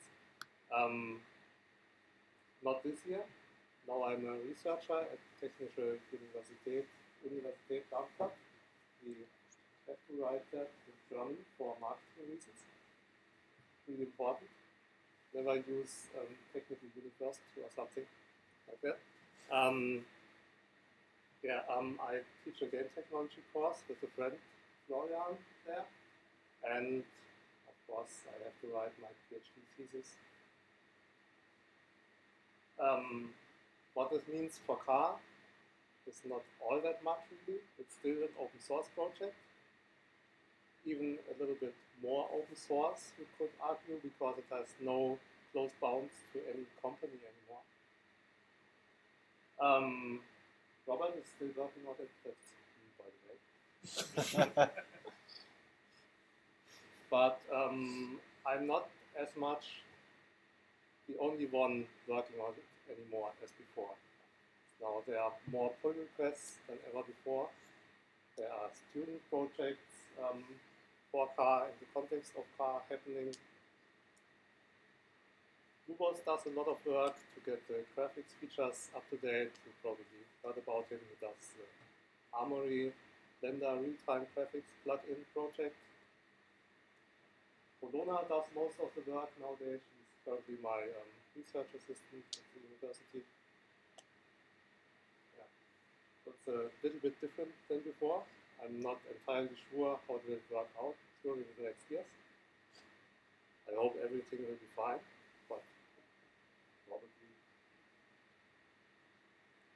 But the nice thing is the topic of my PhD thesis is of course car. That's the main reason I took that job. And in particular, thesis will be about 3 parts of car, or 2 parts which are directly components of car, which is cross-platform GPU programming, like DirectTV, OpenGL, all in one. You probably heard about that car is good with this. Other part is networking stuff like multiplayer, game programming, maybe interesting for you guys. And the third part sits on top of it. It's debugging tools explicitly about those two parts. If you ever did any kind of like Web3 programming or stuff like that, you probably know debugging is a big problem, especially if you want to do that cross-platform. There are some NVIDIA tools which are pretty good. Microsoft has some tools which are actually working, but then it's different on the system, and you can use that to debug your software on iOS and so on. And multiplayer games debugging that is a big nightmare. Yeah, so that will be the topics of my thesis.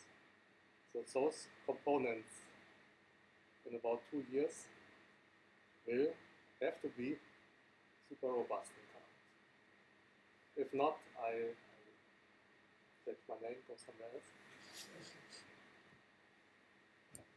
So, what is car? Many people think it's just some Haxe library, and they just try something like that. Haxe, lib, car, and it doesn't work. Sorry. Because it's not just a library. It's a framework, a complete toolkit, which contains a Haxe library. It also contains a C++ library, and it contains a bunch of tools. Some of them are actually compilers. One of them being the Haxe compiler, the other one being the shader cross compiler. And to make the program, the car program work, at least those two compilers have to run. And Haxe car just doesn't call it the shader compiler. But car altogether is a toolkit for cross-platform, low-level multimedia programming. Graphics, audio, input-output, other stuff like VR, video support, everything you need for games and other types of multimedia applications on a really low level, but really cross-platform, much more cross-platform than other Haxe frameworks.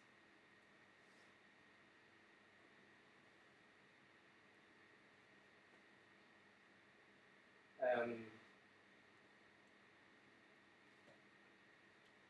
the thing that's really special about it is it's not just good for, in comparison to other Haxe libraries or frameworks, but it's, maybe I can say that I think it's on a similar level to the lower layers of the really big game engines like Unreal and Unity. There's some pros compared to those, there's some cons. They have more programmers, a few more. Still, my software is more portable actually than theirs.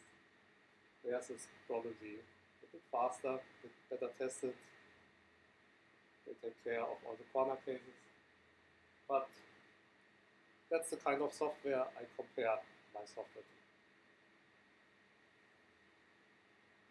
And so the big difference though to things like Unreal is it's just the low-level parts, and by providing just the low-level parts and not the giant block you download 2 gigabytes of Unreal Engine and try to uninstall that on your SSD and fails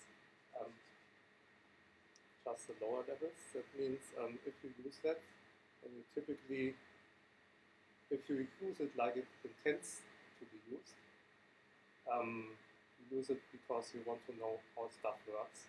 You don't just want to do clickety-click and have a finished game, but you want to go down into the inner workings of it. You want to have control of everything, which has a lot of pros, especially for bigger projects. Or you want to maybe do something which isn't a game. you want to do cross-platform GPU programming, you want to do super fancy compute shaders which run everywhere, but it's not a game. You don't want the big Unreal Engine editor to do something which is just not a game, but uses components which are normally only available in the big game engines. And especially GPU programming is a very fundamental thing nowadays, because if you open up your computers, take apart your chips, there's typically one big chip, that's your Intel or ARM SoC, and it's about 50% CPU transistors, and the other 50% is your GPU.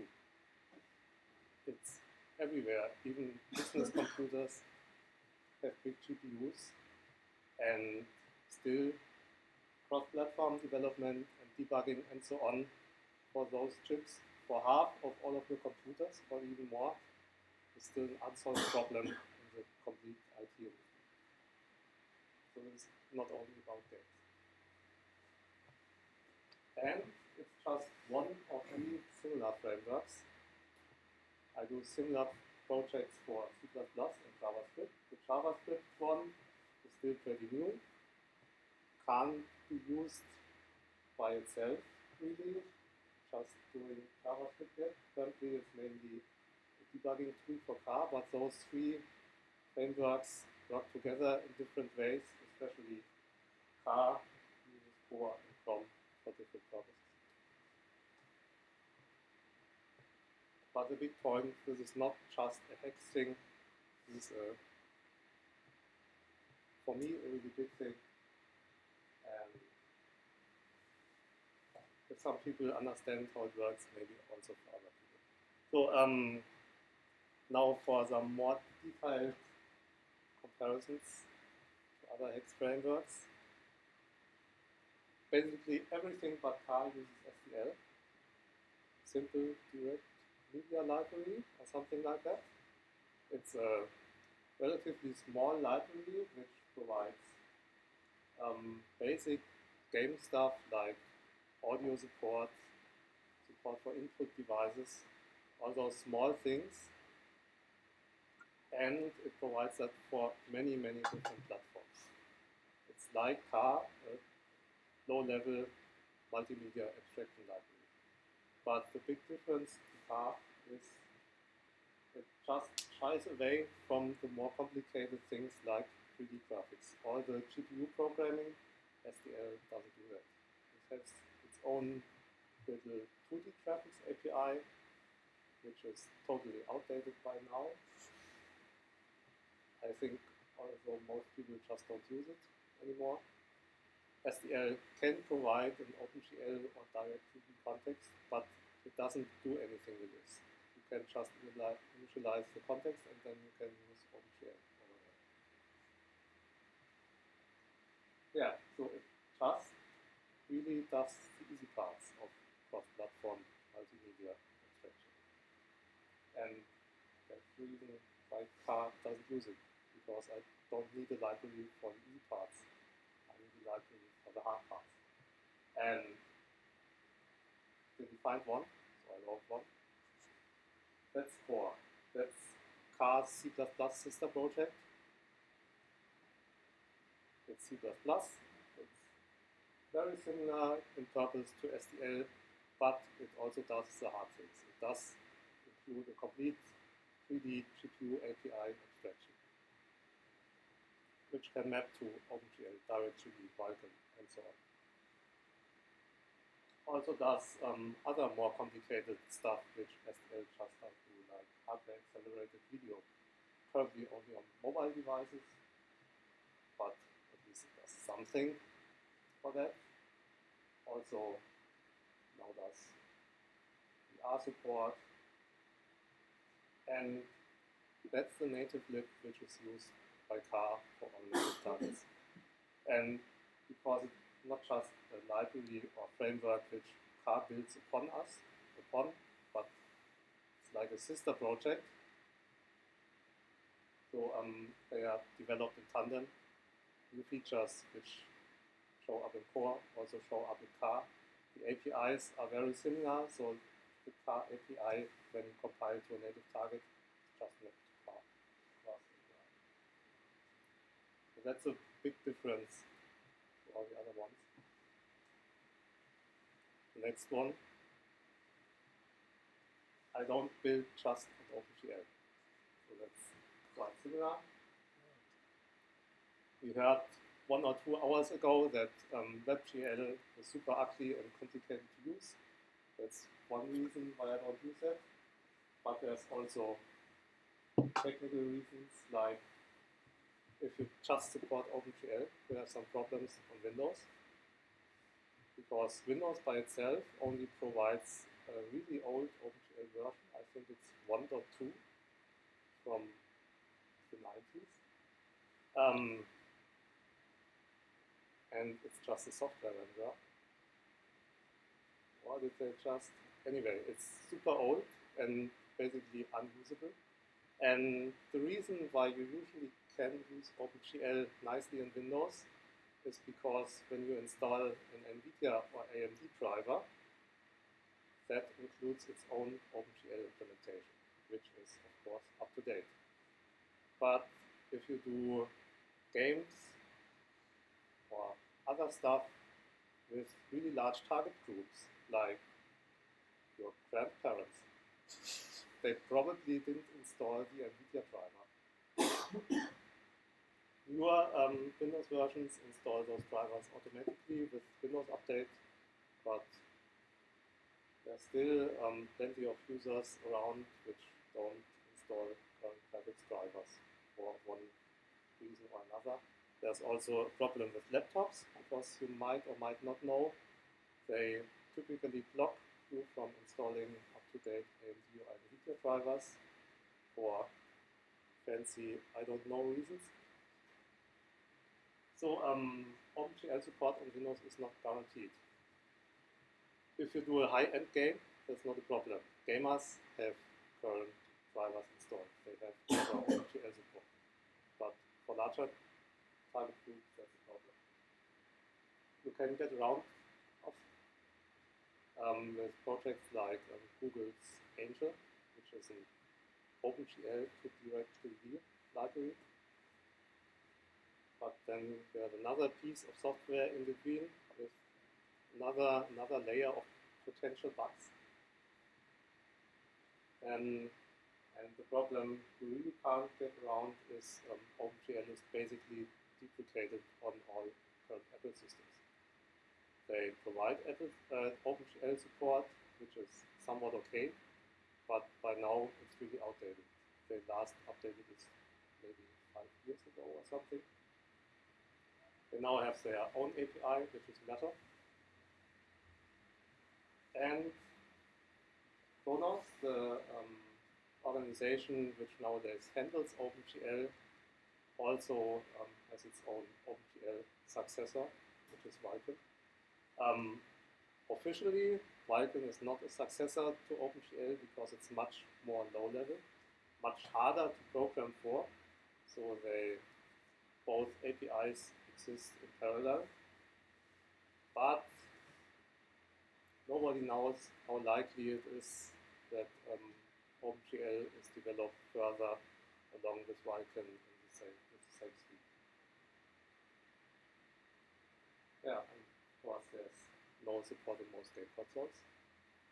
The Switch, which is released tomorrow, almost today because it took so long, supports it.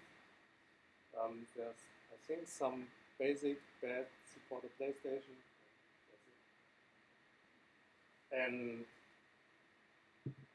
a really interesting point is OpenGL is very different on different systems. On Windows, for example, like I said, the graphics drivers install the OpenGL implementation. This means the OpenGL implementation by AMD and NVIDIA are completely different implementations. And of course, they are supposed to work the same. But of course, they don't. They have different kinds of bugs. And especially OpenGL also includes the shader compiler itself. So there's different GLSL compilers on different systems with different bugs and whatnot. So if you want to support your OpenGL application, and if it's not just a very simple 2D game, but some super fancy 3D stuff, which is new features, you have a really hard time, especially on Windows and Android.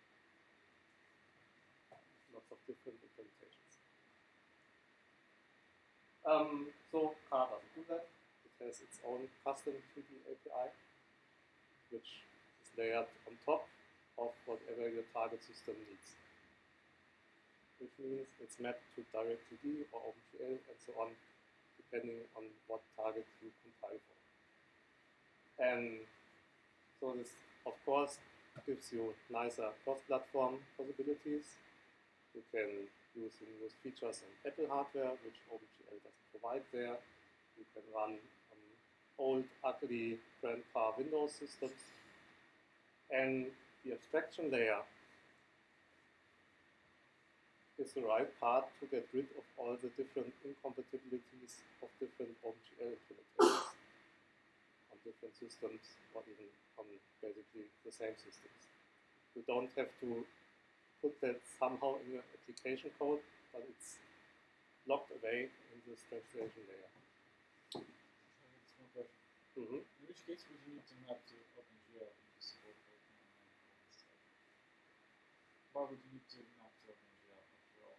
If it's why would I need to map to OpenGL? If you can map to Vulkan or Dependency. Because older Android devices, for example, support only OpenGL. Older iOS devices also. Older iOS. Oh, yeah. For really up-to-date hardware, you don't need OpenGL anymore. That's right. Yeah, it's for older stuff. Yeah, it's basically now old GL. So you can't read that. I can't either. But that's not the point. You're not supposed to read that. The point is, this is basically Car's complete 3D API. This is 50 lines of code. This is the main API. That's the function call, the functions you can call. And this is the render state struct we have to set, which is another like 20, 30 lines of code.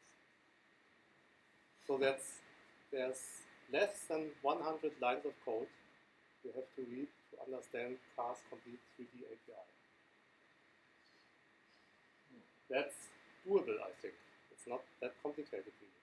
The complicated part is figuring out which 50 lines of code to put in here. And I did that for you. And so that's pretty easy to learn, pretty easy to use. I didn't write a lot of documentation about it. That's a downside. But apart from that, it's really simple. And like I said, you could use that without Car if you want to write your own 3D graphics abstraction. But you want to do it yourself. You just don't trust me. You can still use those 80 lines of code to get a good understanding of what you really need for that. Those 80 lines of code are the product of years of iteration. And you can just take it to, and if you then implement your abstractions, you save years of work compared to what I did. So, but that's not the really complicated part. The really complicated part about graphics abstractions are shaders, the programming language for your GPU. For historical reasons, the programs you load on your GPUs are called shaders. Like a lot of stuff in computers is just there for historic reasons, because we're all old. Our computers are old too. Anyway, different APIs use different programming languages to upload programs to the GPU. It's sadly a very different situation to what happens with what historically happened to CPUs. With CPUs, we had open machine instructions, and we pretty quickly had things like C compilers, which could compile our programs for different architectures. We don't have that for GPUs. Classically, GPU vendors didn't document their machine code of the GPUs, so we just didn't have access to it. And with classic GPU APIs, the lowest level access we had for programming GPUs are high-level programming languages, which is a strange situation, but we have to take care of that somehow. And this situation becomes more and more complicated as more and more different APIs show up, which decide that they need their own languages. Like especially Apple with their Metal API just introduced a completely new programming language too. And you have to use it if you want to use Metal. You just can't upload GLSL or something to that. With exception, Vulkan didn't introduce a new high-level language. They instead introduced a bytecode. It's called SpearV. It's similar in style to LLVM bytecode. You might have heard of that. You might have heard about Clang and LLVM. Clang is a compiler which is used and very much sponsored by Apple, but it's a big open source project. And the way they compile programs is they have Clang, which is a C compiler, and compiles down to LLVM bytecode, which is a bytecode which is optimized for easy backend writing. So a backend in the compiler suite consumes this bytecode and then throws out machine code. That's the same concept for Vulkan. There's now recently discussion started about the WebGL successor, the new GPU API in web browsers. My bet is they will also use SpearV, but that's just my bet. At least Google's example implementations does so. Apple's does not naturally. But that's our situation, which we have to take care of somehow. And it got even more complicated with compute shaders, which are like the most important new feature that appeared in GPU APIs during the last few years. It's soon finally available everywhere. WebGL is a big exception still, and Kronos announced a WebGL extension for that during GBC during the last few days. Everybody else has it already, which you think should be true after about almost 10 years. And compute shaders just run your programs on your GPU outside of the render pipeline. Normally, everything you do on your GPU is based on rendering triangles. But GPUs nowadays are massively multi-threaded processors, kind of, in theory. So you could easily run non-graphics tasks on your GPU, or even graphics tasks, but which don't have to be constrained by this triangle structure. And that's compute shaders, which run on arbitrary 1, 2, or 3D data sets and have random read-write memory access, which was also a new thing for GPUs when they were introduced. And unlike with the situation with OpenGL, which is not ideal, but you can kind of target all systems with some compromises with OpenGL. There has never been one compute shader thing which runs everywhere. Apple's OpenGL implementation stopped just before they introduced compute shaders in OpenGL. That That's the main reason. So there's just no easy way to do cross-platform compute shaders. And they are really important to a lot of people. So what Car does, it uses a shader cross-compiler. It's kind of a similar beast to Haxe, which is also a cross-compiler, but it consumes GLS or HLSL and spits out all those different shader languages. This is based on the front end, on GLSlang, which is the GLSL reference compiler front end by Kronos, which now also supports HLSL. That's why that's plugged in here. And it translates to SPIR-V, similar to how Clang and the LLVM suite works. And what I did, I wrote some backends which transform SPIR-V to those different languages.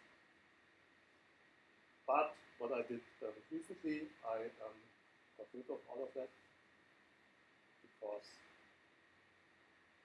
I do things like that.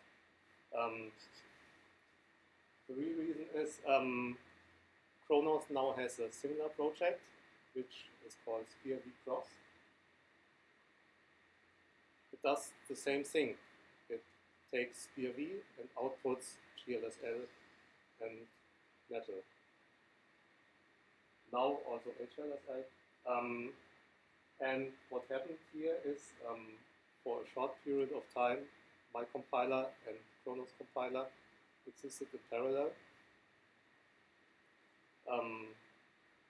I had a nice contributor to graphics, Bill, who contributed a lot to graphics Metal backend, but he betrayed me.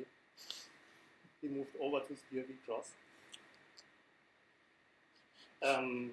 He didn't tell me, but when I found out, I talked to him, talked to the main maintainer of SPIR-V Cross, Hans, and we discussed how to continue with that, because we have two projects which basically do the same thing, and one does some things better, the other does other things better.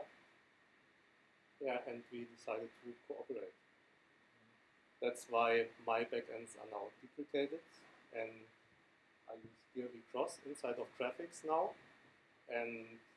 But a lot of SPIR-V Cross is actually by the car team, so by me and friends.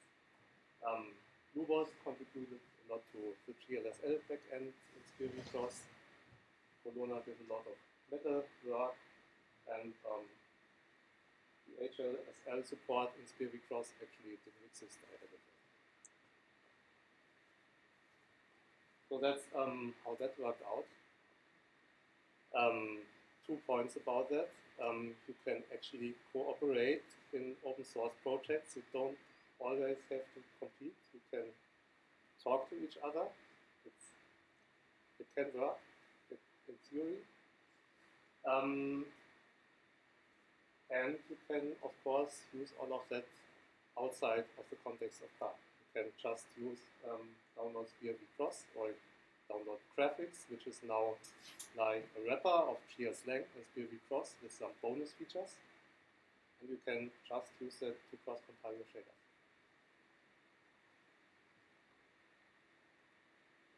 So, that was everything about graphics. And 20 minutes later than I thought I would be. Next topic. The basic workflow of car is also different to what other frameworks do. That's just because I have a different bunch of priorities. The most important thing to me is that when you use car, you have really, really easy access to all parts of it. That means all source code of it, always. Which means when you start a car project, car is not like this precompiled binary thing that sits on your hard disk and you just use that. but the complete source code becomes part of your project, and you can go into it, change any part of it, and its version with your project, and so on. I try to make it easy to use native tools for your target systems, like the debugger in Visual Studio and Xcode, or the profilers, and all the tools which you can plug into Visual Studio, or Android Studio with everything that's in there, and so on. And some easy points. Fast iteration times are something I'm actively working on. That's sadly something that Haxe is traditionally not really good at. Philip is really good at that. But if you compile to C++ from Haxe, that needs quite a while to compile. If you compile instead to Nico, that takes a while to run. And so on. There are now some solutions like what this is called, CPP. I have my own solutions, of course, because cooperating in open source projects, it just works in theory, not in practice.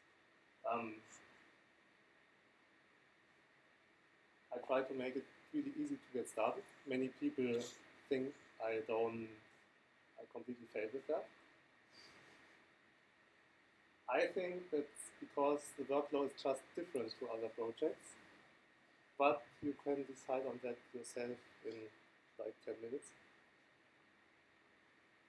And the super strange point, I want my dependency management to be super robust. What does that even mean? So we start with that. Dependencies in Haxe are usually managed using HaxeLib. HaxeLib is a package manager, like many other package managers. But, like with many other package managers, there's some downsides to it. Like, your version of Haxe is not versioned by HaxeLib. You have typically one global instance of Haxe, of the Haxe compiler. And if you have one project which only works with Haxe 3.2 and one only works with 3.4, you're screwed. Sorry. And also, all dependencies in HaxeLib are by default global. They are installed in the global HaxeLib directory. And by default, only one version of each library is accessed by all of your projects. This means when you start developing your project with, for example, OpenFL, you have two dependencies. One is Haxe itself, one is the OpenFL version. And in your own program, there's no clear definition which revision of this and that your program actually wants. And this means you have basically a queue of different versions, different parallel dimensions in which your program can exist basing on where you compile your program. And that's a really bad situation to be in. Because then your program, depending on where you compile it, randomly works or doesn't work. And that's if you're lucky. Most likely it works somehow, and you find out later when you uploaded it to Steam. And when you have one more dependency, you have a freaking hypercube of different versions. And that's cool if you're into fancy mathematics,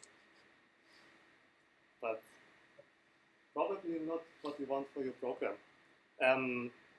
But that's HaxeLib. There are different package managers, but they have different problems by themselves. NPM, for example, dependencies are local by default.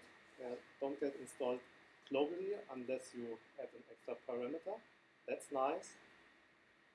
But there's pretty fancy dependency issues, which, if you want to have a look at that, Facebook wasn't satisfied with NPM, so they did their own alternative, which is called Yarn, and here's a nice long post about the things they fixed in NPM.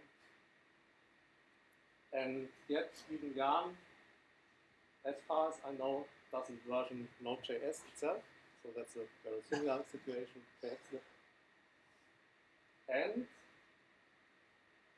you can't really go into your node modules, your dependencies, make some local bug fix because your program needs it, because you have to release tomorrow, and you have to have a quick fix in there, and you can make that fix, but it will most likely disappear because you have no way to record this fix unless you actually make a pull request to the owner of the project you depend on, and then he merges it 2 months later, and then you have to update your own program again to point to this new version.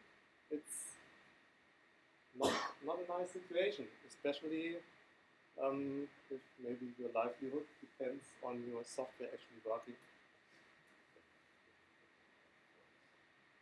So car by default doesn't do that. Instead, it uses Git submodules, and one of these submodules is actually Haxe. So when you use car, it doesn't care at all about your global Haxe installation, and almost nobody gets that. I always get bug reports with I used Haxe version whatever, and I don't care because car doesn't use that. Haxe itself is a submodule in car, and everything else which car depends on itself. And when you use car standard workflow, car is a Git submodule inside of your project. And the nice thing about Git as a versioning system is it doesn't have a straight line of version numbers, but it can be a tree which can be as complicated as you want to, which means it wonderfully supports local bug fixes for your projects. If you want a local bug fix for one of your programs inside of the Haxe compiler, you can trivially do that with car and version it properly. And 10 years later, you can check out your project and compile the exact same version again. And that is valuable in software development. And it has some other nice features, like you can just copy your project here everywhere, and you have everything, including all previous versions. You can do all the fancy Git stuff. You can easily use your own Git server and mirror everything. You're never dependent on something like the NPM registry. You can easily host it yourself. And I do that. I know some car users actually do that too. So that's all features which are really great for robustness. But it makes stuff a little bit more cumbersome to use, because the big point about things like Haxe and NPM is they are really easy to use, and they download just the current version of everything, so they download stuff pretty quickly. Car with all its big dependencies, when you download that, that's pretty big. But you have everything, and it's a robust system. And also, Git submodules are not really easy to handle in Git. I provide a little command line tool which makes that easier. You know Git a little bit. If you download your project with submodules, by default you have headless submodules, which means they are not on a branch, and when you want to check in code, you have to first check out a branch and so on. Grep is just a different way of handling submodules for active development. When you do node grep your project, it will download all up-to-date versions of all submodules, so it will not get the exact version you used before, but this is really for active development. If you want to use new stuff, start a new project, do all the new things. Later, when you then do just bug fixes, you shouldn't use grep, you should use the normal Git workflow and check out your project just with Git and get the exact versions of everything. Yeah, and all of that means your program has one line of different versions, not a hypercube, just a line, and that's fine.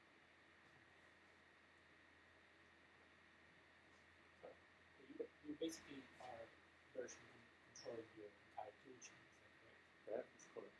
That's, And but not really the entire tool chain, because with some things I can't do that, like the C++ compiler.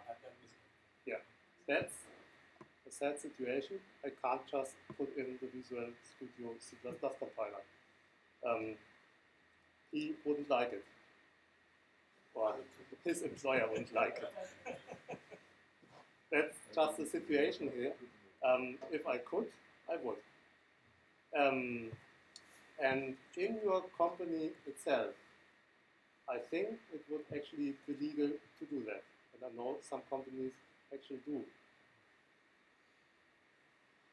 But for an open source project, it's certainly not possible.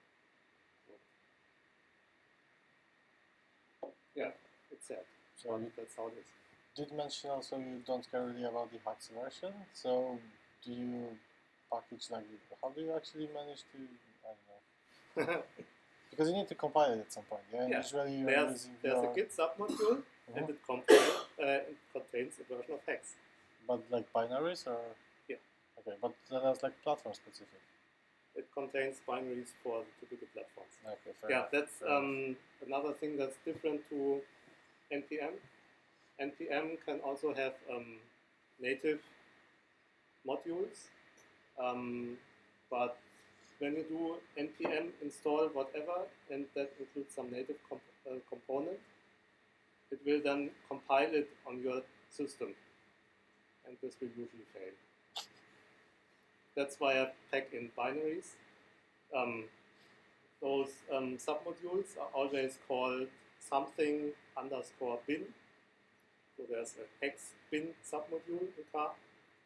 And every commit in this submodule has a commit message of updated to, and that's a revision number then to the actual hex source repository.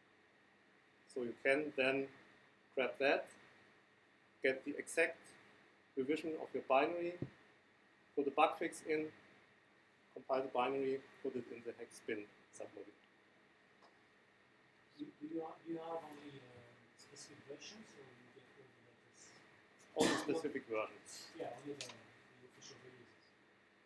Kind of. There are some tiny changes, like when you use C# or Java with hex, it normally on first run it calls hexlib to download the lib bindings for Java and C#. The hex version in car doesn't do that, because that's another thing that has a dependency to the internet, and the internet sometimes doesn't work.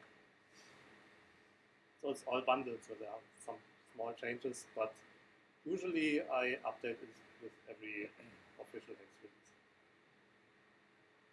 Yep.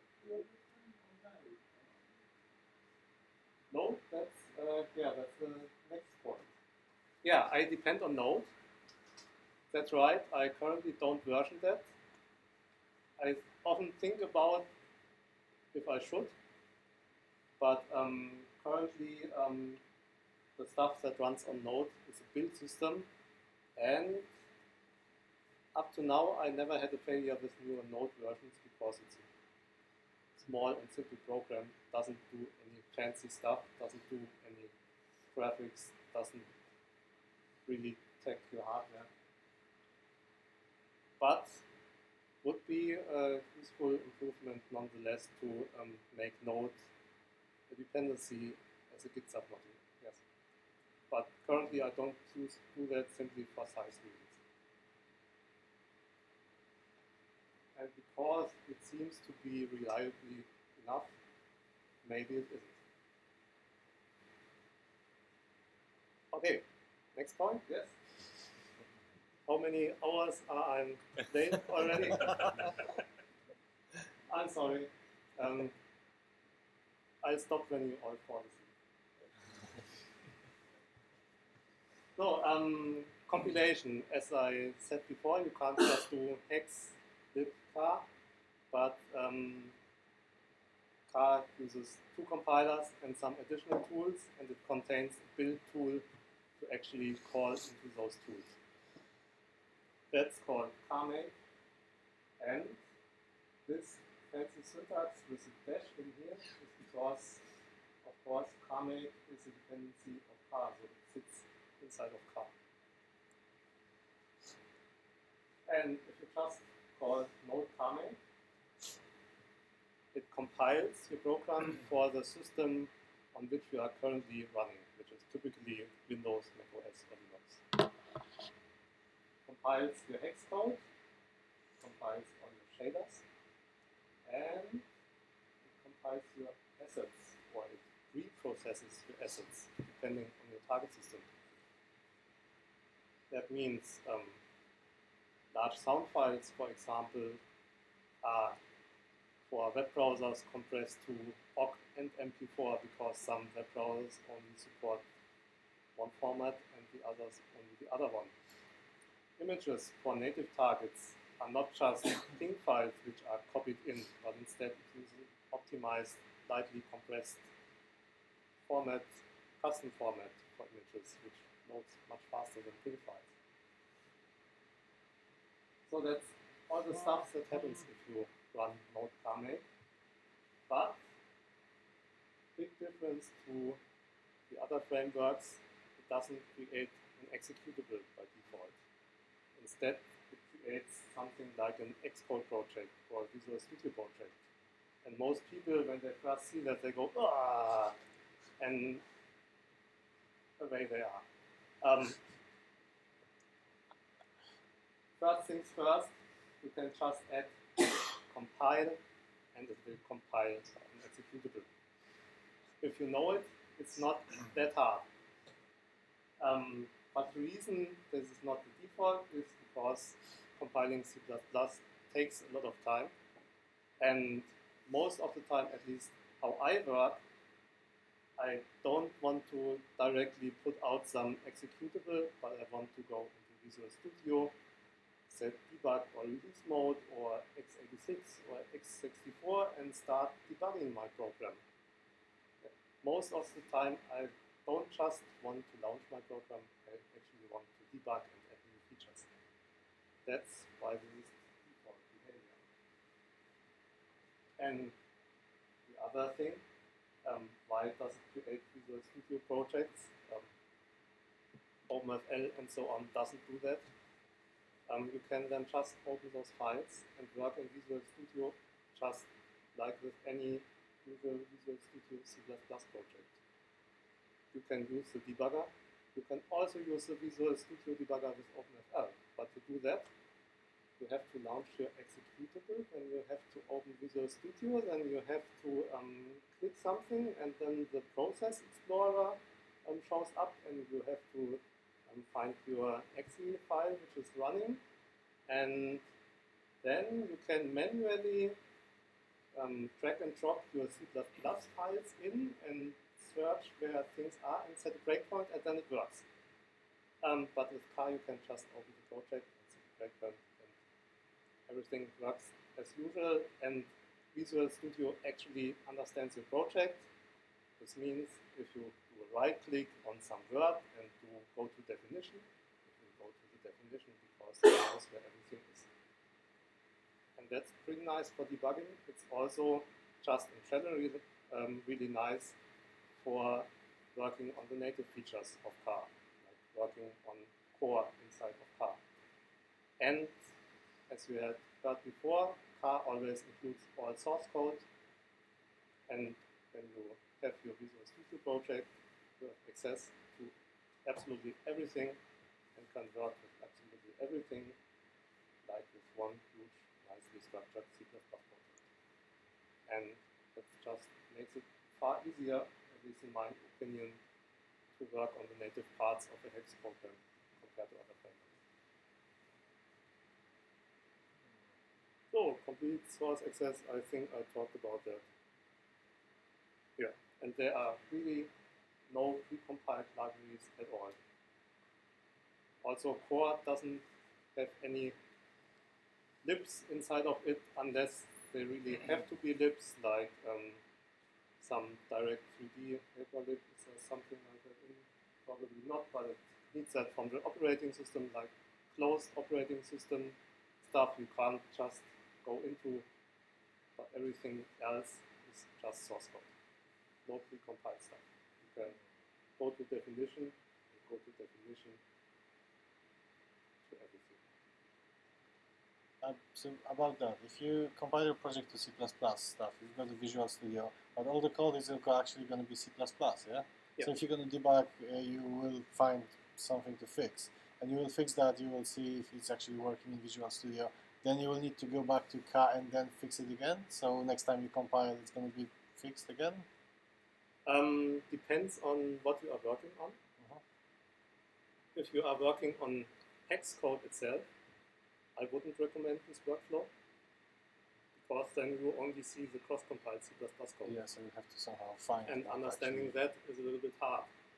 This is the workflow for adding native features or debugging your code on a native target. For regular game development, I have a different workflow, which we will see in 2 hours. What's 6 more slides?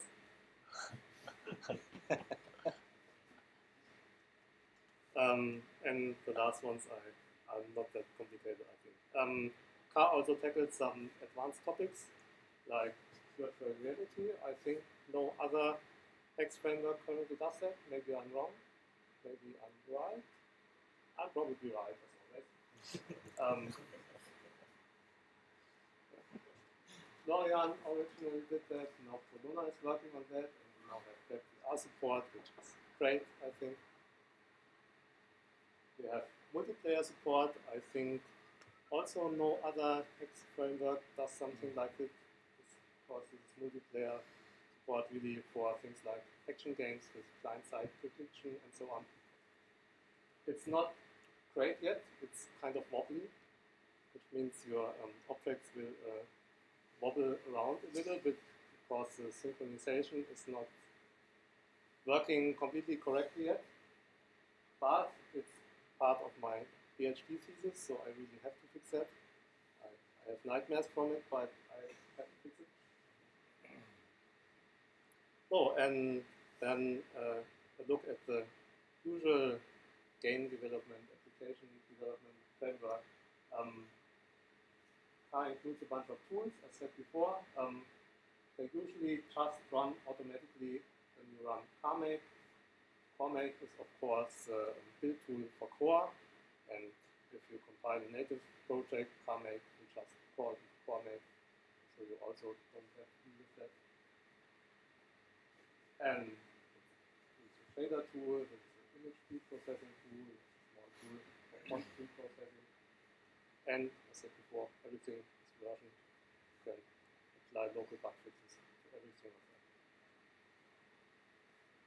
But on top of all of that, you can use an IDE, which is called Code Studio. It's not called Car Studio because I eventually also want to support core and ground development with it. It's not really my own tool. It's Visual Studio Code with some small modifications and some bundled extensions. The most important extension, of course, is VS Hex by Nadako, which is now the standard VS Code Hex extension, which is becoming really good nowadays.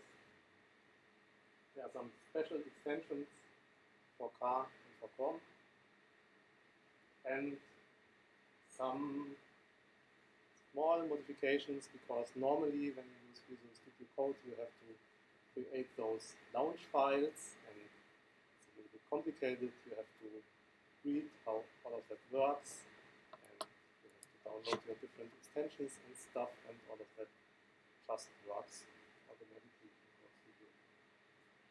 And that's kind of the first big point of it. You can just download the Code Studio archive, and it includes everything. You can just unpack it and run it into can do car programming with it. Also includes car. If you just use it like that, car doesn't become a dependency of the program. So that's more for experimentation in small programs, learning car. When you start a real program, of course, you're supposed to put the program in Git repository and put car as a submodule. When you do that, Code Studio detects that and uses your local car version instead of the bundled car version. And probably the biggest point in the Hex context, debugging in Code Studio just works. It's JavaScript based. There's now also a Flash-based extension for Code Studio, for Visual Studio Code, which you can install and have to configure somehow. And I think it's kind of complicated, and I didn't even try myself. But in Code Studio, you just run Code Studio and you have debugging support. And because it's JavaScript based, it's also faster than some Flash-based debugging support. And you just have a nice development workflow because Hex to JavaScript is really fast. JavaScript itself, which in this case runs on V8, is really fast, especially for Hex. In many situations, it's actually faster than cross-compiled C++ code. And it runs on all three operating systems, unlike Hex Develop. Hex Develop is a really nice tool, like Flash Develop. It still has a lot of pros compared to Visual Studio Code or Code Studio, but a tool that just runs on one operating system, I think it just really doesn't fit the cross-platform toolkit. That's why I invest in making this tool better instead of this. So debugging, JavaScript based on Electron, to be more precise, and that's another small modification compared to Visual Studio Code, because when you run debugging in Code Studio, it will rerun the same Electron executable that runs Code Studio itself with another program. You normally can't do that with Visual Studio Code because the files in there are just not arranged with that, and an extension can't override that. And it basically works like the HTML5 backend, but has some small modifications to run faster. In particularly, it loads files locally, directly, without going through HTTP calls. There's also this crom thing, which should eventually subsidize Electron as a debugger for Code Studio. Currently, debugging itself in Chrome doesn't work because V8 somehow makes that complicated. We did a lot of changes to that recently, and I just couldn't get it to work yet. Hopefully, I will one day. But apart from that, you can optionally already use that in Code Studio. There's a small drop down, and you can choose HTML5 or Chrome.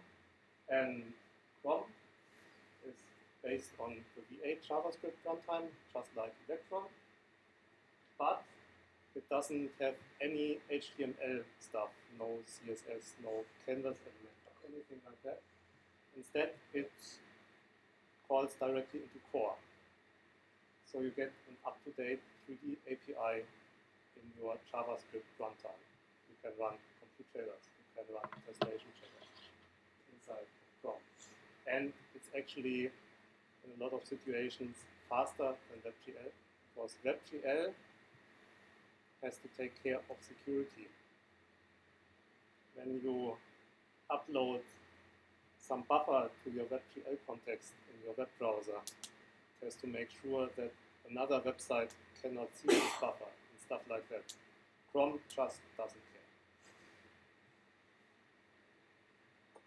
Yeah, and it's another tool that can do live hot reload of code.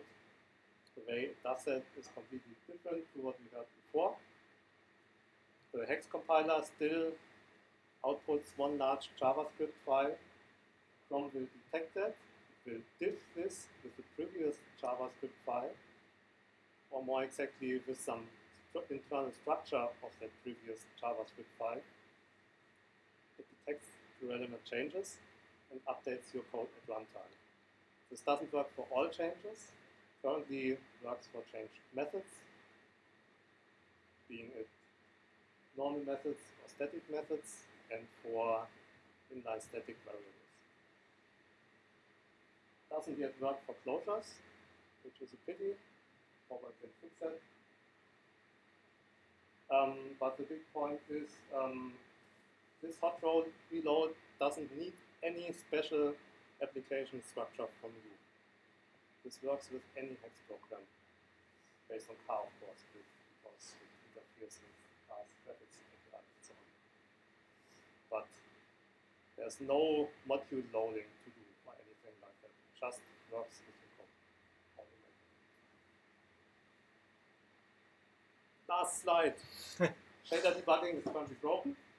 Yeah. That's because to make that work, I put a JavaScript backend in graphics. I'm still in the process of porting that to SpearV Cross, and then hopefully I'll get it back working soon. And that's it for today. Just 2 and something times as long as I wanted. Questions?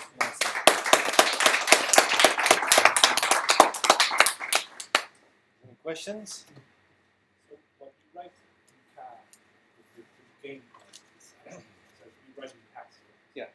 and that gets compiled to JavaScript, and For example, car runtime is JavaScript runtime. you Chrome, which is kind of car's runtime, yes, but you don't have to use Chrome. You can compile to an exe file, which doesn't have any dependencies at all. For Mr. Microsoft, even for direct 3D9 support, it doesn't need the direct D3DX library because it has its own shader beta format.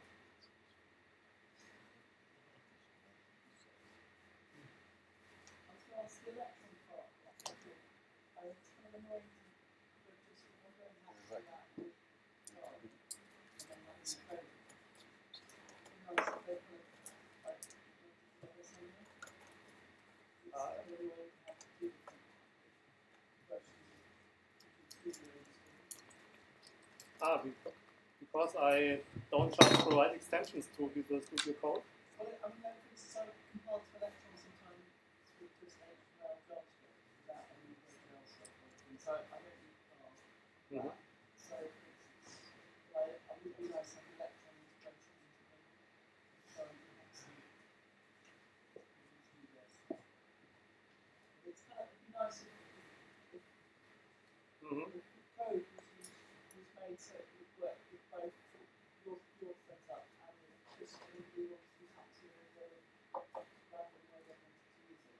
Yeah. Have people downloading 2 different versions. That's my thing.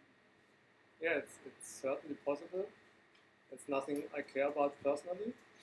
I only care about car.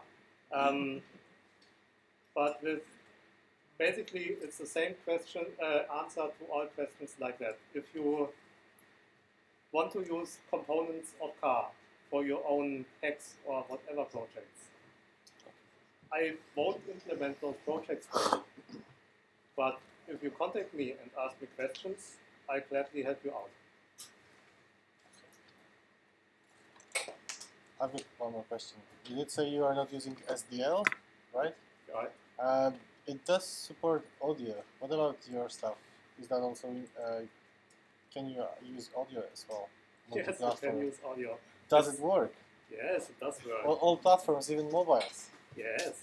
I'd love to see that. The thing about audio is when you get down to it, what it really is on the lower level software side, it's just a small ring buffer. And you get somehow from the operating system a notification, I want more stuff in my audio ring buffer from here to here. Car has or Core and Car both have an abstraction for that, And they have implementations for that for Windows, macOS, iOS, and so on. And the actual sound mixing in car happens completely in software on top of that. By the way, in SDL, it's the same. And even in most operating systems nowadays, they typically provide some audio mixing functionality, but in Windows, for example, with Windows Vista, they changed that. Before they could support hardware audio mixing, they took that out into software mixing nowadays, because it's just fast enough on modern hardware and to get rid of all your fancy compatibility problems. Awesome. Yeah, because that's usually the problems, especially on like the low-end mobile devices. Yes, actually, some low-end Android devices are troublesome. I think we fixed most of them. So we tinkered with that. Yes. Okay. Thanks very much. No.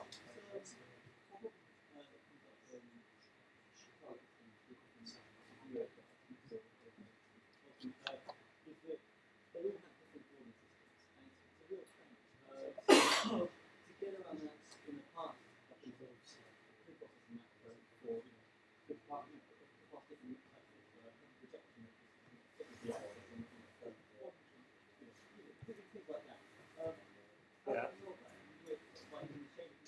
Yes, that's solved in the shader compiler.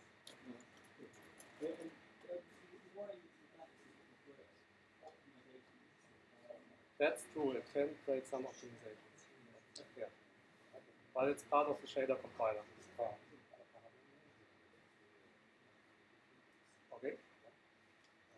Okay, good night.